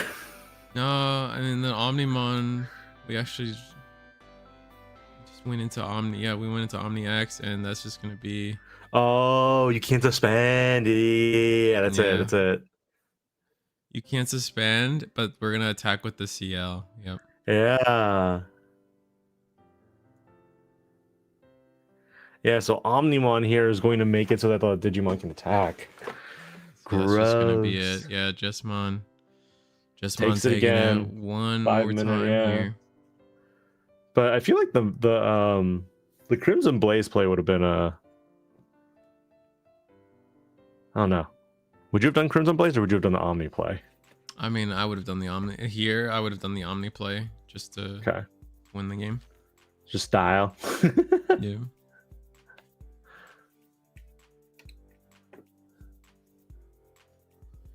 But yeah, no, that was again, like 2-3 turns, and it's all Jesmon needs right now to play the game, and it's just so fluid for the deck to perform in this way. So that being said, I need to take a break. I need to take a lap around the house. I need to do some housework a little bit, but I'll be back. We'll be back.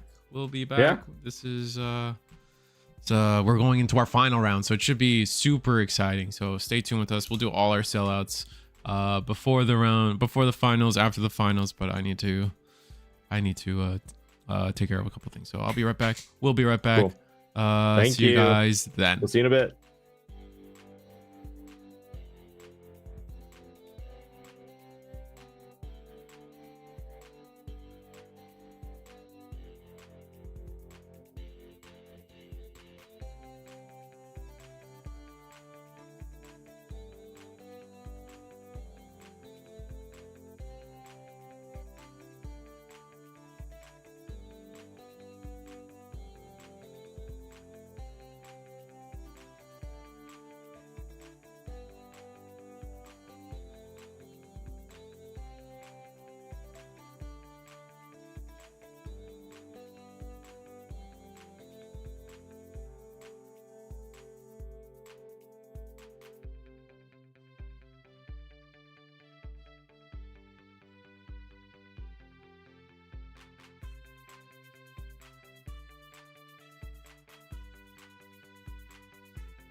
And we're back to this is the finals. This is the grand finals of the Finals. Sully of the Sully's Abode Digimon TCG 2020 card game store regional in again Sully's Abode in Bolingbrook, Illinois. No, great. It's been a great time. We've had 6 rounds. We've had a unique decks pop up throughout the tournament today, and we're finally at our finals. We have Charles, which I believe goes by Ocean Man, is definitely topped with. Oh, this is Ocean Man? I think so. I could be wrong, but I believe this is Ocean Man versus Steven. And Steven we saw earlier. Yes, with Red Purple Imperial. Yeah, we saw the Red Purple Imperial, and we are going to see Charles on the hoodie loop. I believe you took a peek, and it is gonna be that mid-range version without the options, right? So essentially pure combo is what it has one of each option. Okay, all right, and understood. So it's gonna But have one not of like crazy. Fair enough. And with that said, this is our finals. So these are the 2 final undefeated players, and we're gonna go and see how this ends up for everybody. Our players did get a pre-run deck check. That's why the timer was a little longer than it needed to be, but they are going ahead. They're getting their pile shuffle done. I mean, it's hoodie loop. I think that's a big conversation point. I know that's like the big deck everyone keeps talking about. I definitely err on being a hater of the deck. And when I say hater, I'm not saying that the deck's not good. I'm not saying that. I'm just saying I don't think it raises any alarm bells louder than any of the other decks I'm worried about currently. Jesmon. Yeah, Jesmon's kind of nutty to me, but we'll see. We'll see if Charles can be the one to prove me wrong and get Hoodie-mon on the docket here. 64 players have been playing it out tonight, and we're down to our final 2 players after 6 rounds. And it looks like we are going to. They're still shuffling. So, how do you think this is gonna go? I mean, Red Purple Imperial's always been a deck that's just been around since. Since we got the new support, it's been a menace. So the thing about Hoodie is that what it specializes in is playing Digimon by card effects. You know, you got Hoodiemon who can play out Chitose and who's going to play out, one of your Hoodie trade Digimon. I think that if the Red Purple Imperial Dramon player can get to Imperial Dramon fighter mode quickly enough, then you can have a lock. You lock them out of playing Digimon by effects at that point. You lock them from playing their Tamers by card effects, which means as long as you can get to that top end line quick enough, you can lock them out and just get the game done in 1 turn. Like that's pretty much it. So, our players are already going to start, excuse me. So we are going to go, and we've already started Rookie, and we've started Analog Youth for Virus Imperial. We're going to get a really excellent trashing here. Oh my god. I don't know. I didn't quite catch the card we picked up off of it. The pitch, getting the Flame Dramon and the Pile Dramon in trash this early is a really strong start. Like there are not a lot of cards you would rather get into the trash so quickly. Maybe you would want to get the green Wormmon in there, but this is pretty on the higher end of rolls you can get. Analog Youth doing huge work though. And we're just gonna Digivolve in the back to what looks like Shadramon. Yeah, straight into Dino B. So that's not a great start. Whereas Hoodie Loop has got we got the Gatsu, and now we're debating on if we want to we're debating if we want to promote. We swing with the Gatsumon, and we're gonna go ahead and take that security chip and get deleted for it. Hitting into a Shadramon, getting that into the security as well. And we're just gonna double drop the BT22 tamer here. What's his name again? Kisuke Amasawa. Yeah. Get him. So now we have 3 copies of this tamer on board, which is very funny. Both players clearly on some kind of awkward start where this is where we want to be. Charles is going. If they can get into fighter mode here, they're in a really good position, but there's nothing in the back that really scares them right now is the big thing too. Yeah, if they can, Steven's got 2 routes here. Like it looks like we're going for a little bit of value. We got the Analog Youth. We're gonna discard another 4. So we're saying that the 4s in hand are good enough. And we're going to raw Digivolve into the fighter or dragon mode. Blitz. Do we have fighter? I don't think they have the fighter. All right. Well, we don't need fighter right now. It's next turn because I don't think Charles is going to be able to do too much. Oh, we are going to go into the fighter. All right. So we're going to go into fighter. Can't play Tamers. Can't play Digimon by effects. Oh, no. Getting the Erica is huge. And it's just going to be a Terriermon here. We're going to go. Aren't we getting 3 memory at the start of our turn? Oh, no. He's a setter. It's the other ones that gain you the memory. Yeah. Excuse me. So you can't play Tamers by effects, right? You can still play them yourself. You can hard play the Tamers yourself, yes, and that's we're not going to do that. We are going to use what's this option called? This is the Was that the raid? Meteor something? Yeah, it's Meteor or Comet Hammer. Comet Hammer, excuse me. It's the Gatsumon. It's got Gatsumon on it, but it is the one that says Digivolve 4. So we're going to send our homie back all the way to a rookie, I believe. Which is kind of devastating. I guess it's not super devastating. Now, funny enough, our opponent has given us the rookie in hand, right? Like not the rookie in hand, but the rookie on board. Yeah, that's what I was about to say. The setup here is going to be very interesting because if you can go Shadramon right now, you can basically full combo into another fighter mode, right? Mm-hmm. I think the key thing is we need to have. The key thing we need to have, I think we need a green Wormmon to pull that off in trash, and I don't think we have that, but here is Shadramon. Draw, I'm gonna play. Oh, we do have the green Wormmon. I must have missed it at some point, but that's gonna be full combo. We're gonna Digivolve 4-1 at some point, I believe. Yeah. Let's see what they decide to do. I know they have 4s in trash, so yeah, there we go. Flame Dramon. Oh, that's going to be our end of turn DNA trigger that we're looking for. Do we not have trigger? 5 in hand? We passed turn on the. Oh, dear. Okay, I guess we'll see what Hoodie Loop can do from this position. Add 3 memory. They can still Digivolve into Hoodiemon. You're attacking? We're going to attack. We actually attack into. We attack into the Flame Dramon? How did he get? Oh, the Tamer gives plus 1k each, right? So we are actually. Oh yeah, we're bigger than that Flame Dramon. And then we're gonna hard play Erica to choke to 1 more time. And now we're just gonna loop. Oh, we can do this. Sorry, excuse me. And yeah, we have all our tamers set up. So Steven is looking at a turn where we need to go fighter mode now. Wait, I feel why is the Wormmon back there? It's part of. I think it's part of. Erica's? I think it's part of Erica's. You can play a Wormmon in your raising area, empty raising area. Yeah. Yes. Okay. I thought it was played off Cheetos. I was like, wait, what? No. So from here, okay, we're going to promote. We're still left at 1. I think you just attack.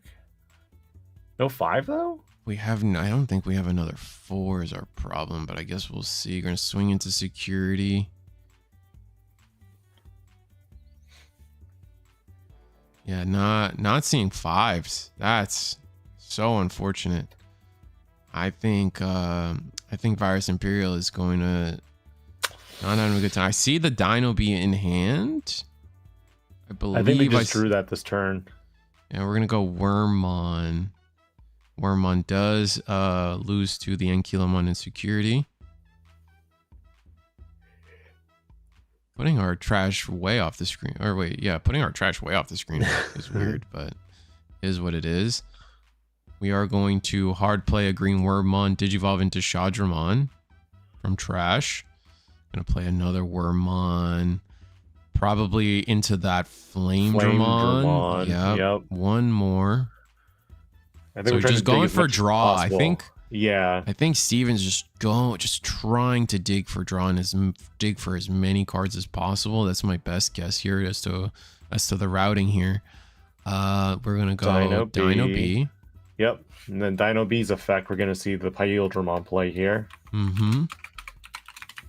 Let me go and pull up that Dino B. This card actually is starting to move up in terms of like expensiveness. Yeah, it's been. I mean, it deserves its price point. I mean, as Paildramon it was the sister super rare to Paildramon during BT16. Did not get as much hype right away as it deserved. It was used in Fenrir-Lugamon a little bit, but definitely sees its final home, or its greatest home here in its namesake for Virus Imperial.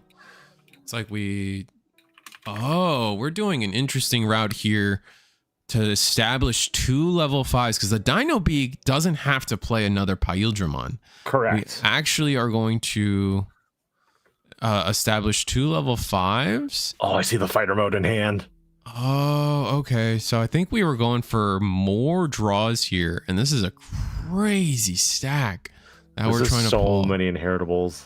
This is a crazy combo line. Had we gone into we might not have had another Dino B, but had we done that, or another Paildramon, this would have been disgusting. We're gonna go Dragon mode. That's game. Mode. Yeah, the full fighter mode is for game. How could I missed that? Sorry. Fighter mode. Let's go. This card is crazy.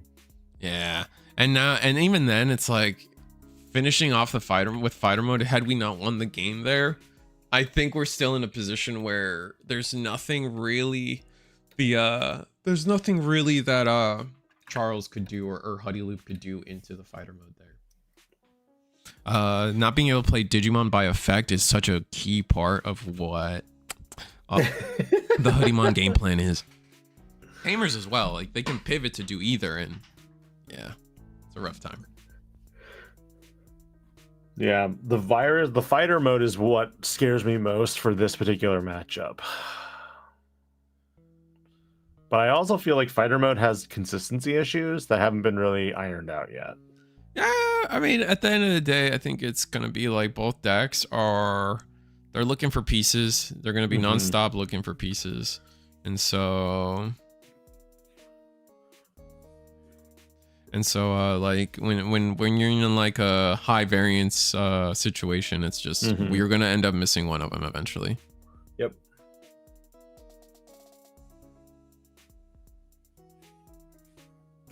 All right, so let's see what Charles decides in terms of first or second. Yeah, the Hoodymon with the Comet Hammer on board was also like ready to like take out the next one, because you would just de-digivolve it all over again. Yeah, for sure. That was the big thing.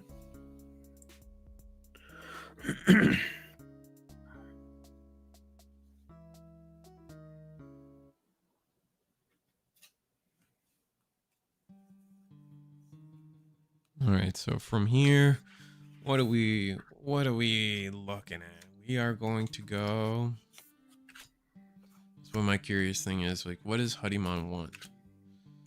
Do they want this? Sometimes it's based on the player, but Charles choosing to go first. I'm gonna digivolve into that good old Terriermon in the back. Let's go. The tamer player, homie. Oh yeah. We're gonna go ahead and see the Mirai. Mirai. That's pretty good. Discard a CS card to draw 2. Not bad. Again, got rid of collecting. a Seadramon. Yeah. Mino into Worm. Oh, the best Worm too. Best Worm, but this early is a little rough. Oh, but Miss Memory Boost might fix it. Ooh, Promo Gallant. Oh, those mills were not great mills. I mean, it could, like, it doesn't get worse, but like we're not in a bad situation, right? Like with Virus Imperial, you expect some of this to happen, so we should still be pretty okay. We'll see if we are actually going to activate the Mirai now. What are we going to try to play off of it? It is going to be the Amagawa. We're going to peel. Right. Oh no, we're just going to attack. Yeah, we're attacking. Draw a card for suspending. So we're Why still not we're playing peel? piece collecting. What did we just get out of Ooh. security? Is that a Shoto? No, it's not Shoto. It's the other guy. I forget his Zenith? name. Zenith. Yeah, it's Zenith. Why are we Well, playing? Someone Mem teach me on Fixer this. and it trashes. That's the thing. Oh, it's Yeah, a tamer that mills us. That's so cool. Yeah, I've been tinkering with Zenith and some of my other builds too, like Machine Dramon and one of my Sukamon decks that I'm working on right now. Oh, that's so interesting just to have the memory setter. That's so fun. I mean, Yep. last game we saw, in game 1, we saw Charles like just memory stun the board. Yep. It's every turn Charles to 1, to 1, to 1. So having the memory fixer now is probably going to force Charles to either underplay their turn or overplay their turn. And it's not going to feel, either situation is not going to feel great. We do get the Chitose, the Erika down. We're going to get the Madoki Betamon in the back. 3 different tamers, 3 different color tamers. It's actually pretty good. Oh yeah, that means Superior Mode can bottom deck a level 6 now. That's kind of sick. But we do promote this Flame Dramon, or did the Flame Dramon survive? No, Shade Dramon. Shadramon, sorry. Yeah. All right, so Shadramon now is, I think we're promoted. So we promoted the Shadramon.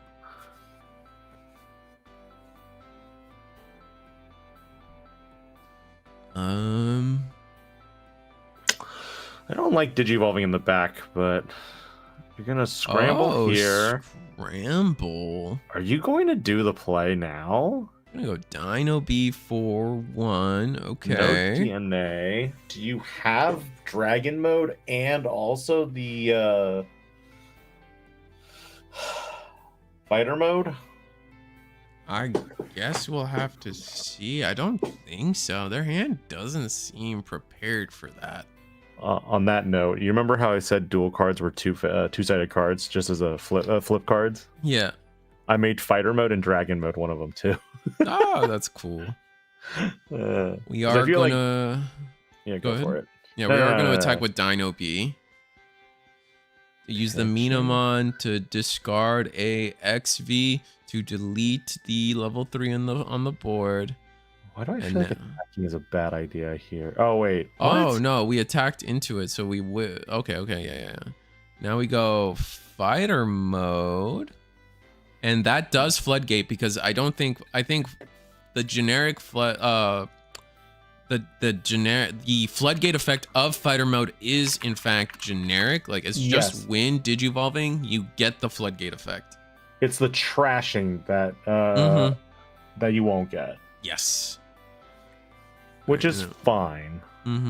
We are going to promote Chitose, Memory Setter, Chitose, gain 2 memory, yeah. But now you have 5 memory for your opponent. You're going to Hoodiemon, but they can't do anything with Hoodiemon here to be exactly great. Oh, did you see what was in that hand? No, I didn't. Do they have another Comet Hammer in hand?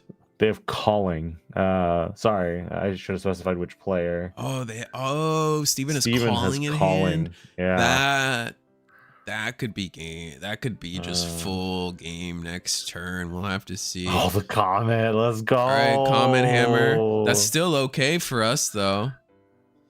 The Madoki Betamon can crash into isn't it bigger because of the white tamer? Yep. Game plus 1k, Chitose minus 3k, whatever. So the battle doesn't actually conclude. But again, cannot play tamers, cannot play Digimon by effect. And that leaving, it's so hard because now like the scramble on board, you can't leave the rookie on board.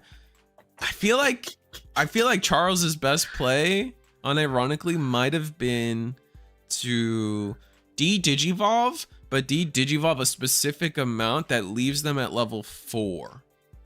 Instead of doing the full, because you don't have to do the full de-digivolve 4 of Comet Hammer. Correct. So if you stop, if you Comet Hammer stop the Digivolution to where Steven's Digimon is at 4, they'll have a Digimon on board, but they won't be able to scramble.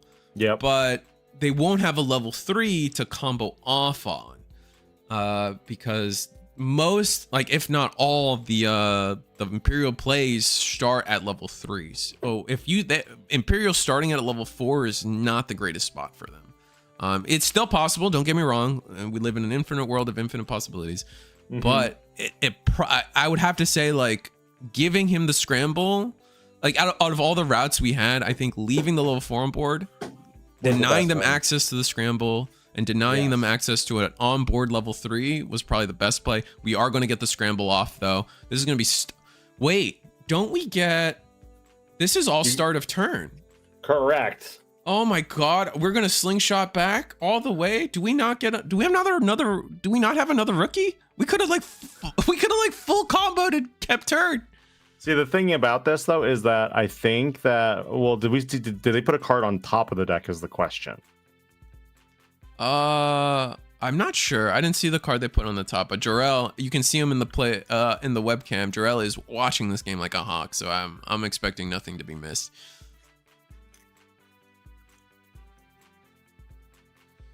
Oh.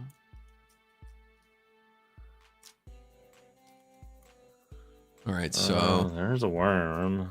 I wonder why we didn't use the Shadramon. Do we not have another level 3? Level 3? We should have. Maybe I'm crazy. Maybe there was no extra level 3. So apparently Dino B was put on top. Oh, he put the Dino B. Thank you, Nico. I just didn't know which one was put on top. I didn't know. That's cool. You calling here? If you call, well, I like this. Somewhat makes sense because I guess it depends on what you're missing. But the reason for calling would absolutely be like you have the on deletion. Oh no, that's the Shadramon that has the on deletion. The Wormmon has when attacking, so calling doesn't actually get what we want done. We are gonna grab. No, what are we gonna grab off that Vmon or off this Wormmon? Yeah, I was surprised they didn't bounce Madoki Beta to deny the scramble too. I'm sorry, it's just Beta, I think. God, you're good. Betas, Madoki Betas, rar. I mean, you Evo here. Can you full combo is the question. They got the 4. Steven has the 4, the older Shadramon, and there we go. That's what we're gonna see. And then that's gonna be when Digivolving DNA. So you go into the Dino B into Pyildramon. So you got 2 more draws here. All right, so Dino B to play. We definitely have the 5. I know we have a Pyildramon from earlier, and there is going to be said Pyildramon. I guess the next play would be for us to attack into the Shadramon. Yeah, the Seedramon here would, well... But we would miss the end of turn, because end of turn's gonna hit. Right? No, end of turn doesn't hit yet. Excuse me. Hit yet. Does not hit yet. We actually attacked into security. Okay. And we let it rock right there. We don't clear the Seedramon. Interesting. Because when they would be... If anything would leave the board at this point, then you can DNA.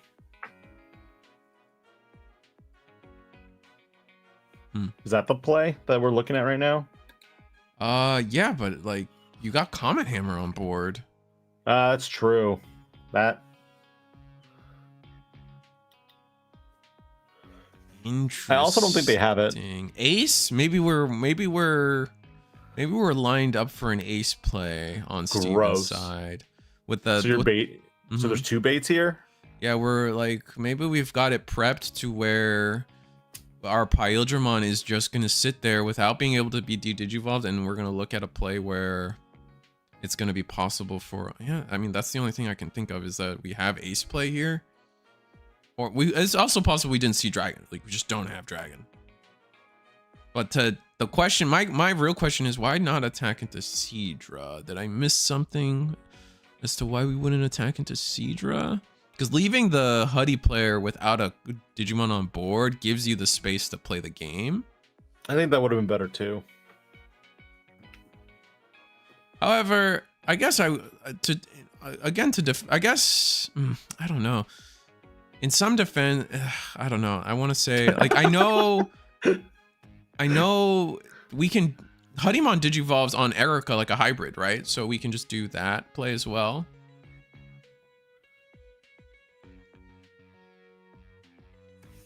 So, all right, Seedramon goes in, draw a card. Effect? Comet Hammer? Hello? Well, yeah, I mean, we're letting everything resolve first. It's gonna be Angemon, yeah, because this is a Betamon underneath, so it's gonna let you play Angemon, and then you're going to Alliance. Yep. You'll do some deeper reduction. Minus. Oh, so we are gonna Comet Hammer. That is going to delete. So full Digivolve to Rookie. Yep. Then delete. Yep. Delete. But Shadramon effect does let us play a worm, so we're gonna play this worm. 1, 2, 3. Ooh, green Wormmon. There's double Wormmon, and there's a dragon. I think we really needed. We must have really needed the dragon the whole time, but the double Wormmon is kind of sad to see. Maybe we have another promo Shadra in hand. Oh, but we have calling too, so I think we're in some pretty good spots here going forward. All right, that's gonna be Alliance 2 checks. And Flame, analog does get played here. Ooh. There's Shadra. There's Fighter. Ooh, Fighter, you gotta add Fighter. Okay, so now Charles is in the spot. Like, we gotta win this turn. Because I think, yeah, Steven will have just full combo next turn. Let's see, I think you maybe DNA? Because Shakuamon is live right now with Angemon and Seedramon in play. Yep, you can, oh, we're gonna raw Digivolve into Shakuamon. And you're right, you could have, I believe you can DNA into Shakao with the Seedramon plus Angemon. Why hard Evo versus DNA? Here's my question. I think we're trying to route because we don't have the right rookie to banana peel the top card. So we don't have like the crazy hoodie loop shenanigans available to us, right? Because those shenanigans are usually brought about by Terriermon, Palmon. God forbid you have a Hagurumon in your deck. All three of those are right. Madoki prevents the Digimon played from evolving. I forgot about that. Yeah. So whatever was played by the Betamon can't be evolved. And that's it. Yeah. But we'll spin it back to hand. Welcome, Donkey Nog, by the way.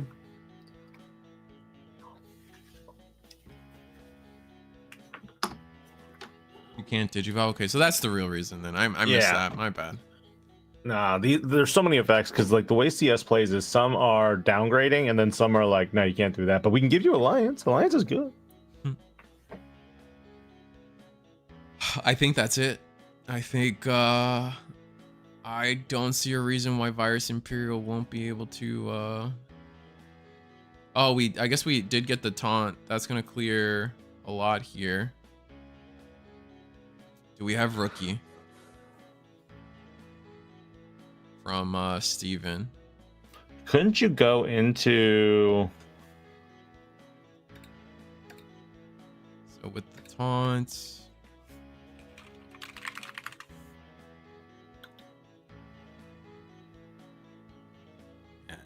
I think Steven has all the pieces. We just need the rookie.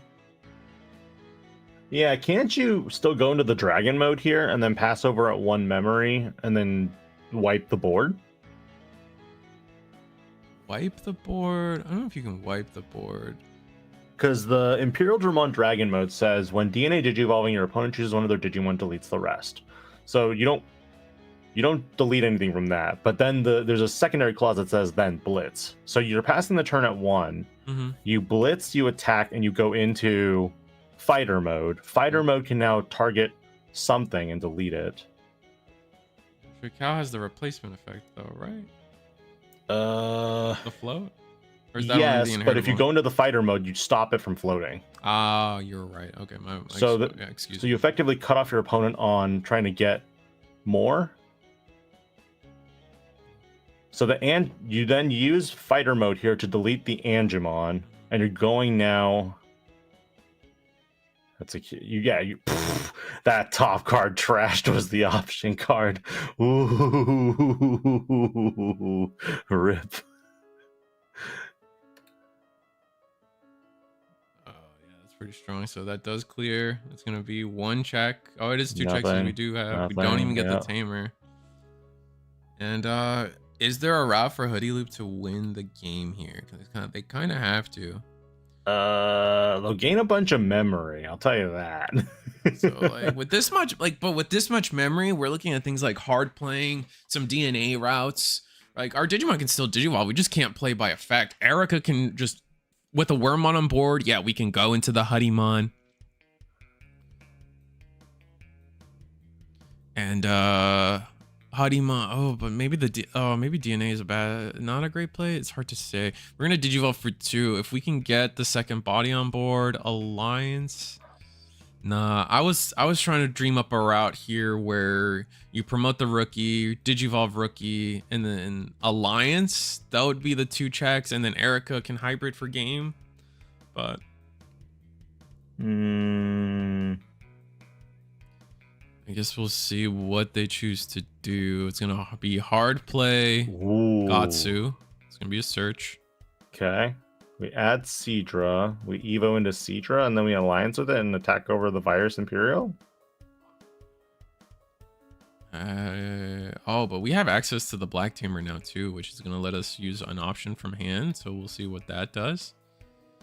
Alright, Hoodymon, Alliance, gain the security.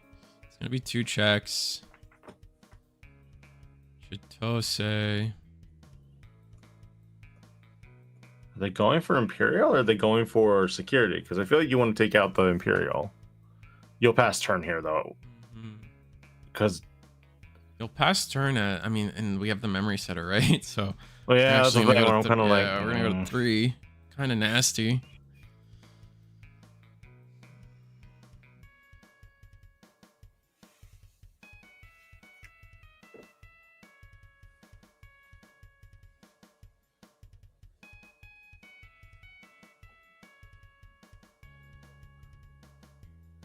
oh, they went for security.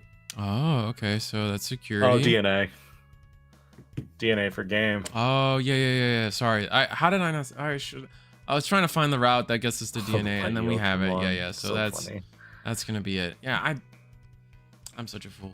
I should have kept thinking like, oh, surely there's a route you can, like, 2 checks, Alliance plus an attack. Where do you get that last attack? My brain went to Hyper for game. I completely like the only thing that would have hurt there. Game. The only thing that would have hurt there if what was hidden security was like an Omnimon X or another fighter mode. Wait, fighter mode's 13, isn't it? Fighter mode was a little bigger because of Dragon Mode too, right? No. It doesn't say. Never mind. No, yeah, it's only 13. So yeah, you should be fine. Yeah, the irony of Pyodramon for game. Yeah, the disrespect, the ultimate disrespect. I'm the original.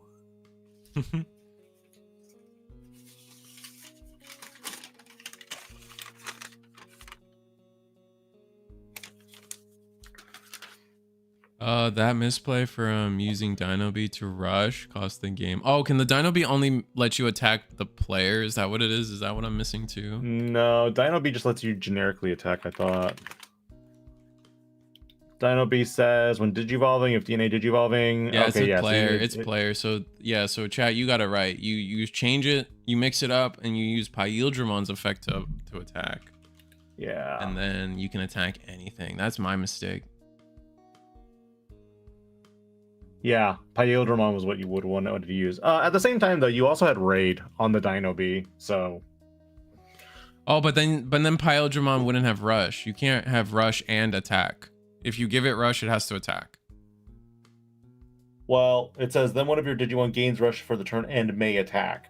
So you finish resolving it first to give it the Rush, and you don't attack, and then you resolve the next chain of events. You can't. No, I think it's an errata. If you give it the Rush, you have to attack. Erratas. Dino Beamon, errata. Let's look. Seadramon was suspended. Yeah, so you can't raid into it. Yeah. Yeah. So the may. Okay, so yeah, if you do, then one of your Digimon may gain rush and attack a player. So they're both tied as a condition. Yep. So if you gain the rush, you do have to attack. Yeah, so you can't do the Pyodra play either, because Pyodra gives itself the ability to attack, not... Or I guess you could DNA into Pyodra instead, but... Dino B is in runner. Okay, so we got Vmon in the back. We're going to... Yeah. Analog Youth would probably be your best play here. You could Evo into like a 4. Wow. I mean... Wow. That's a painful... That's a painful mill. Yeah. All right, we need to see that fighter mode. That's 1 down. 3. How many fighter modes do you think you're running in the deck? 3 or 4? Probably 3 if I had to guess, but I can see the excuse for running 4. It just depends on where your ratios are in other places in terms of tamers and options to search for everything. It's really hard to say. I think both 3 and 4 are justifiable numbers. Then we got the Eric on board. Oh boy. So our trash is not set up at all for Vice Imperial just yet.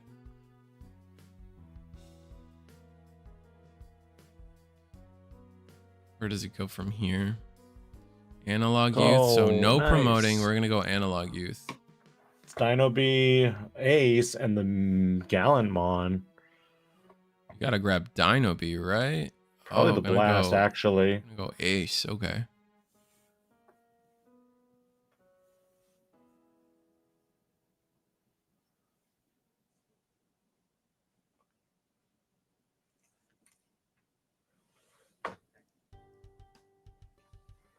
Can Dino B give it? It says the Dino B says, or Pyodramon says this Digimon may attack. Let me look at Pyodramon real quick. Let's see. When Digivolving, for the turn, one of your Digimon gains piercing and gets for plus 4,000 DP, then this Digimon may attack. Yeah. So it's the Pyodramon that can attack, not the Digimon you give the bonus, right? Yeah, unless it says then that Digimon may attack. I think that would be the key word there. I think Pyodramon has to attack in that situation. Yeah.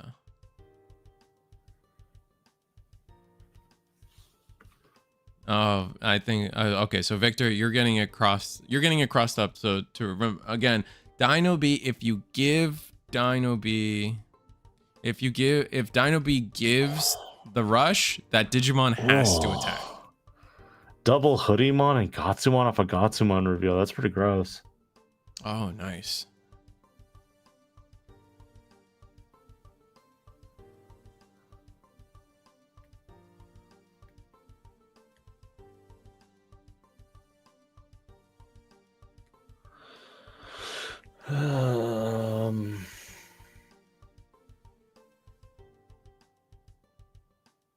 Hard play Seadramon? No, it's off the Chitose, I think. Oh. I think we might be shortcutting the... Oh, no. We played the...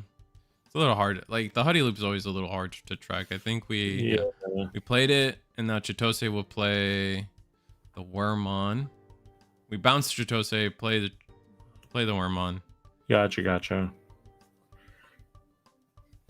2 checks.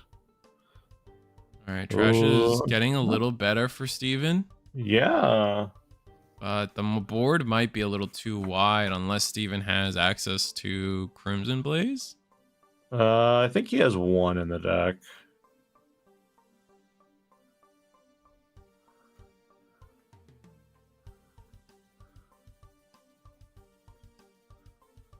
All right, let's see. Oh, Tento played the Seadramon. Right, okay. It's so... the Inheritables get so wild for me. So, yeah. So, Tento played the Seadramon, then Huddy, bounced the Chitose, play Worm. Yep. And the Seadramon cannot Digivolve because of Tentomon's effect. Gatsumon was played this turn.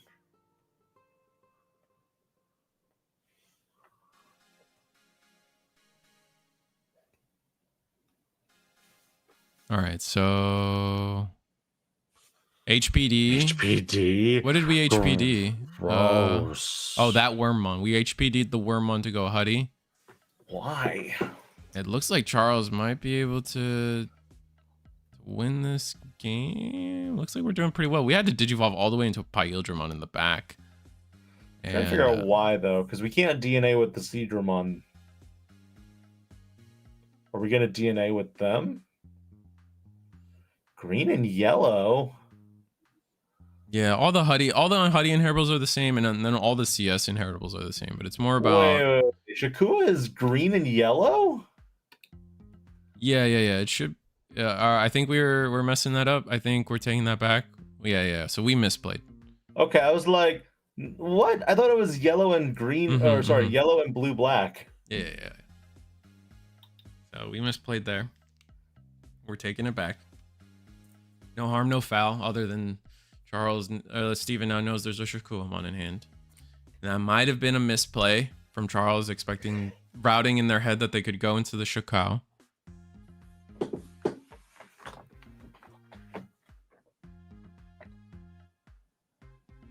Yeah. We got it, guys. Or I guess I keep forgetting streams behind. Sorry. All is good. So we're gonna raw Digivolve into the Shakaomon instead. Return Seadramon to hand. I don't think we've decided yet, but it looks like it's gonna be that Gatsu. Interesting. Play Chidose to replay. And Gatsu gets some pretty good searches. We're gonna go ahead and grab that Angemon.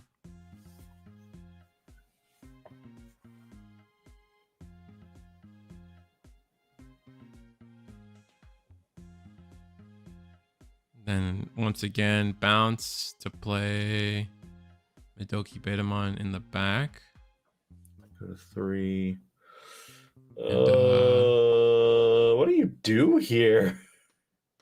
You Crimson Blaze and Prey. I think. Crimson Blaze for 1 would go actually pretty hard here.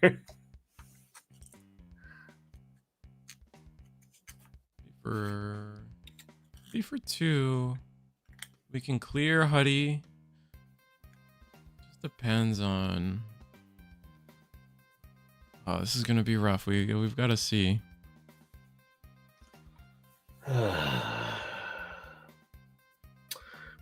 We can go into the other one, but it won't do anything. Raw Digivolve into Dragon Mode. I think that's. How much of the board can we clear? Not.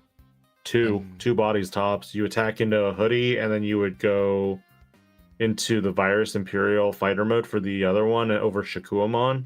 Yeah. And then you prevent them from playing anything. And now we're not getting the board wipe from the dragon, which is awful. Yep.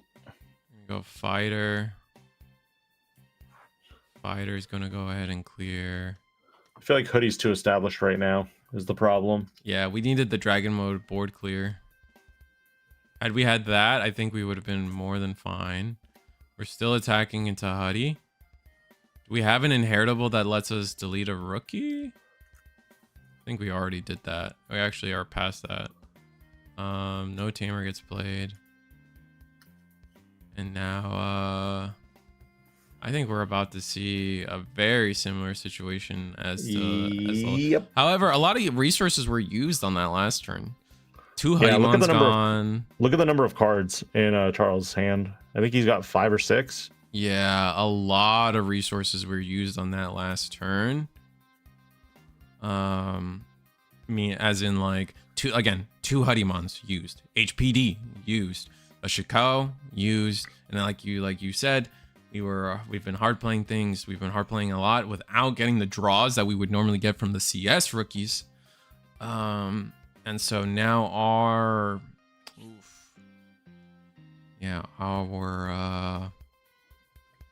route might not be great here. We'll see. I mean, we did a lot of searching though with some Gatsu, so it wouldn't be shocking to have some of these things like a third Huddy, more of our DNA targets. But do we have the backup 4s to go with it? Like we saw that that Charles had a hard time. Like we had to go into 2 Hudimons. We do have this Angelomon. Yeah, Angelomon's not bad here because you can draw a card from that off of additionally.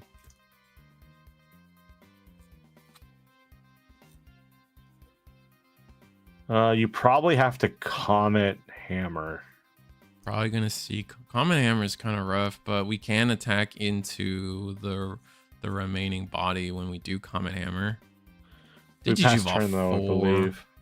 It would, but I think we'd be chilling if that was the case. Depends on the trash. I don't think the trash is like Giga setup.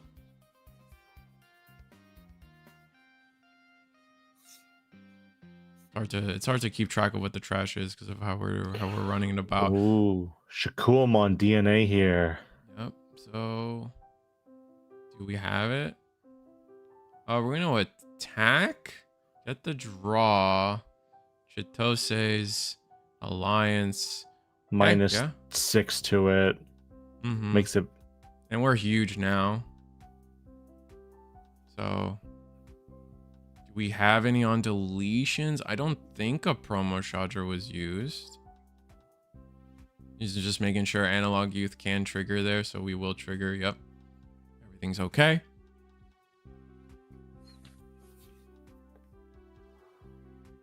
There's going to be Shikao. Swing one more check. It's just a sting.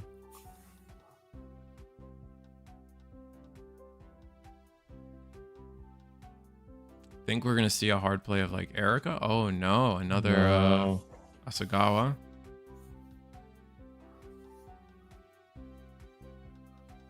With Erica on board, a lot of stuff's possible. I don't know. It's gonna depend on what Steven's got in their hand too. So let's see what they can pull together. Okay, Vmon. Hard play. Shadramon.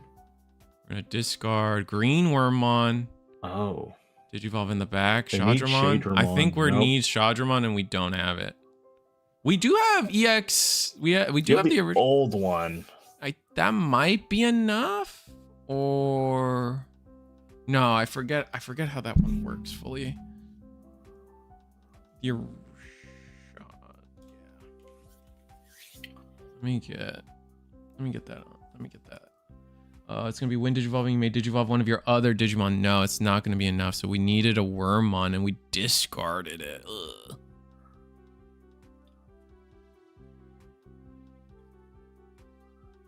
Ugh. The last game they had the calling from the darkness, right? Yeah, this game it's not here. We are gonna Digivolve into Shadramon and pass, leaving our opponent at. I honestly would have just passed. Well, they're gonna go up anyway. It doesn't matter. They needed the extra draw. Yeah, I guess so.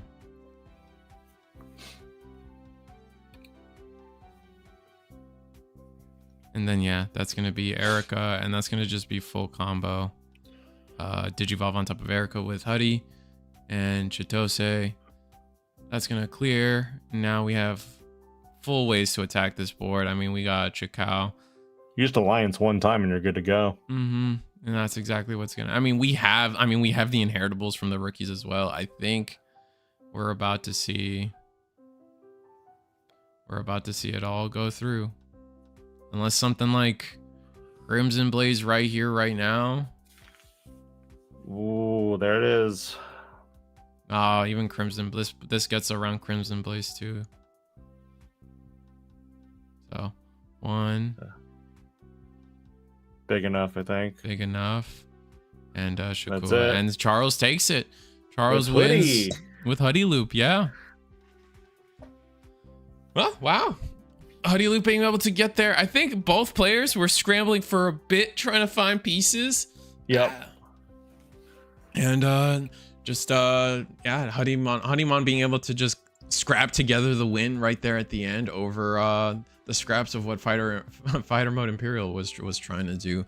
But with that said, that's our finals. That was it. We had 64 players here at Sully's Abode. And let me get some of that on screen for you guys. It's awesome. It's been an awesome night. Let me get. Let's see, where am I? I'm here, and then here it is. We're at Sully's Abode. Thank you so much for hosting this, allowing us to stream it for everybody. This is me, the Sully's Abode, Illinois. In Are you sharing something, by the way? Oh, am I not? Yeah, here. Just making sure. Here's the screen. I got you. Thank you. Always buying, always selling TCGs. They trade, buy, sell. It's gonna be all the card games, but right now we're highlighting Digimon, of course. But check them out in Bolingbrook, Illinois. They're great people, and it was cool to see. It was cool to have 64 players tonight, 6 full rounds. Hyper Coliseum boys were all about the store today. You probably got to catch them on the webcam we had set up, the store cam you got for you guys. And yeah, I can't thank them enough for inviting us to do this stream for them. As you guys know, the Hyper Coliseum boys are filled with players and judges, and they want to play and they want to judge above all else. So they gave me and DigiPanda here the opportunity to yap it out for you guys for the weekend. And here's their little card. Obviously check them out. You guys are already following and subscribing and liking the stream. You guys are already here. Like, you guys know how it is. So it's an honor to be their friends, and it's an honor to be able to pull this show off for them while they're judging and playing and getting it all done for getting all the content done for you guys in favor of commentating instead, because I know they love to commentate as well. So they had to make sacrifices somewhere. Yep. With that said, I'm Reese the Squirrel. DigiPanda, you got anything to sell out? Nah, I got nothing else, dude. This was, as always a pleasure, and it's always fun working with you. Thank you again to the Hyper Coliseum guys and Sully's Abode for this. And yeah, I think that about wraps it up, unless we're waiting for like the rankings or what is the top deck or the top 8 or whatever. But we'll have all that information at some point later. Yeah, I think Hyper Coliseum, if they plan to share, I'm sure they got a plan for all that data. But as you guys know, Charles takes it with Huddy Loop. Yeah. It's gonna be it was an interesting combination. Yep. We definitely saw it was a little more focused on the options. Like I feel like there's 2 camps, like 0 options and like a ton of options, and instead we were playing like one of each. I think it was the end tally, and that was really cool to see. We saw plenty of cool decks as well. The Virus Imperial deck just couldn't draw at the right time, right in those last 2 games. We saw game 1, it was amazing, and then game 2, game 3, just couldn't see the stuff in the right order. It definitely was a meta call though, because I feel like that's what Steven was going for every game afterwards. He was like, it worked really well game 1, games 2 and 3. If I can get fighter mode out, we're good. But both games we saw like one fighter mode go to trash, and I think that kind of already shifted the mentality a little bit of, oh no, I just lost one of the crucial pieces I needed to stop Hoodie from doing what they do best. Yeah. That's how the cookie crumbles sometimes, man. But that being said, like, share, subscribe. You guys know how it is. Support the Hyper Coliseum boys, because they do a lot for the Digimon community. So they really do. Yeah. Join their membership. I think they have one. It's like $2 or something. They even give you guys member exclusive content. So that being said, we're out. We're done. Good night. I'm turning the button.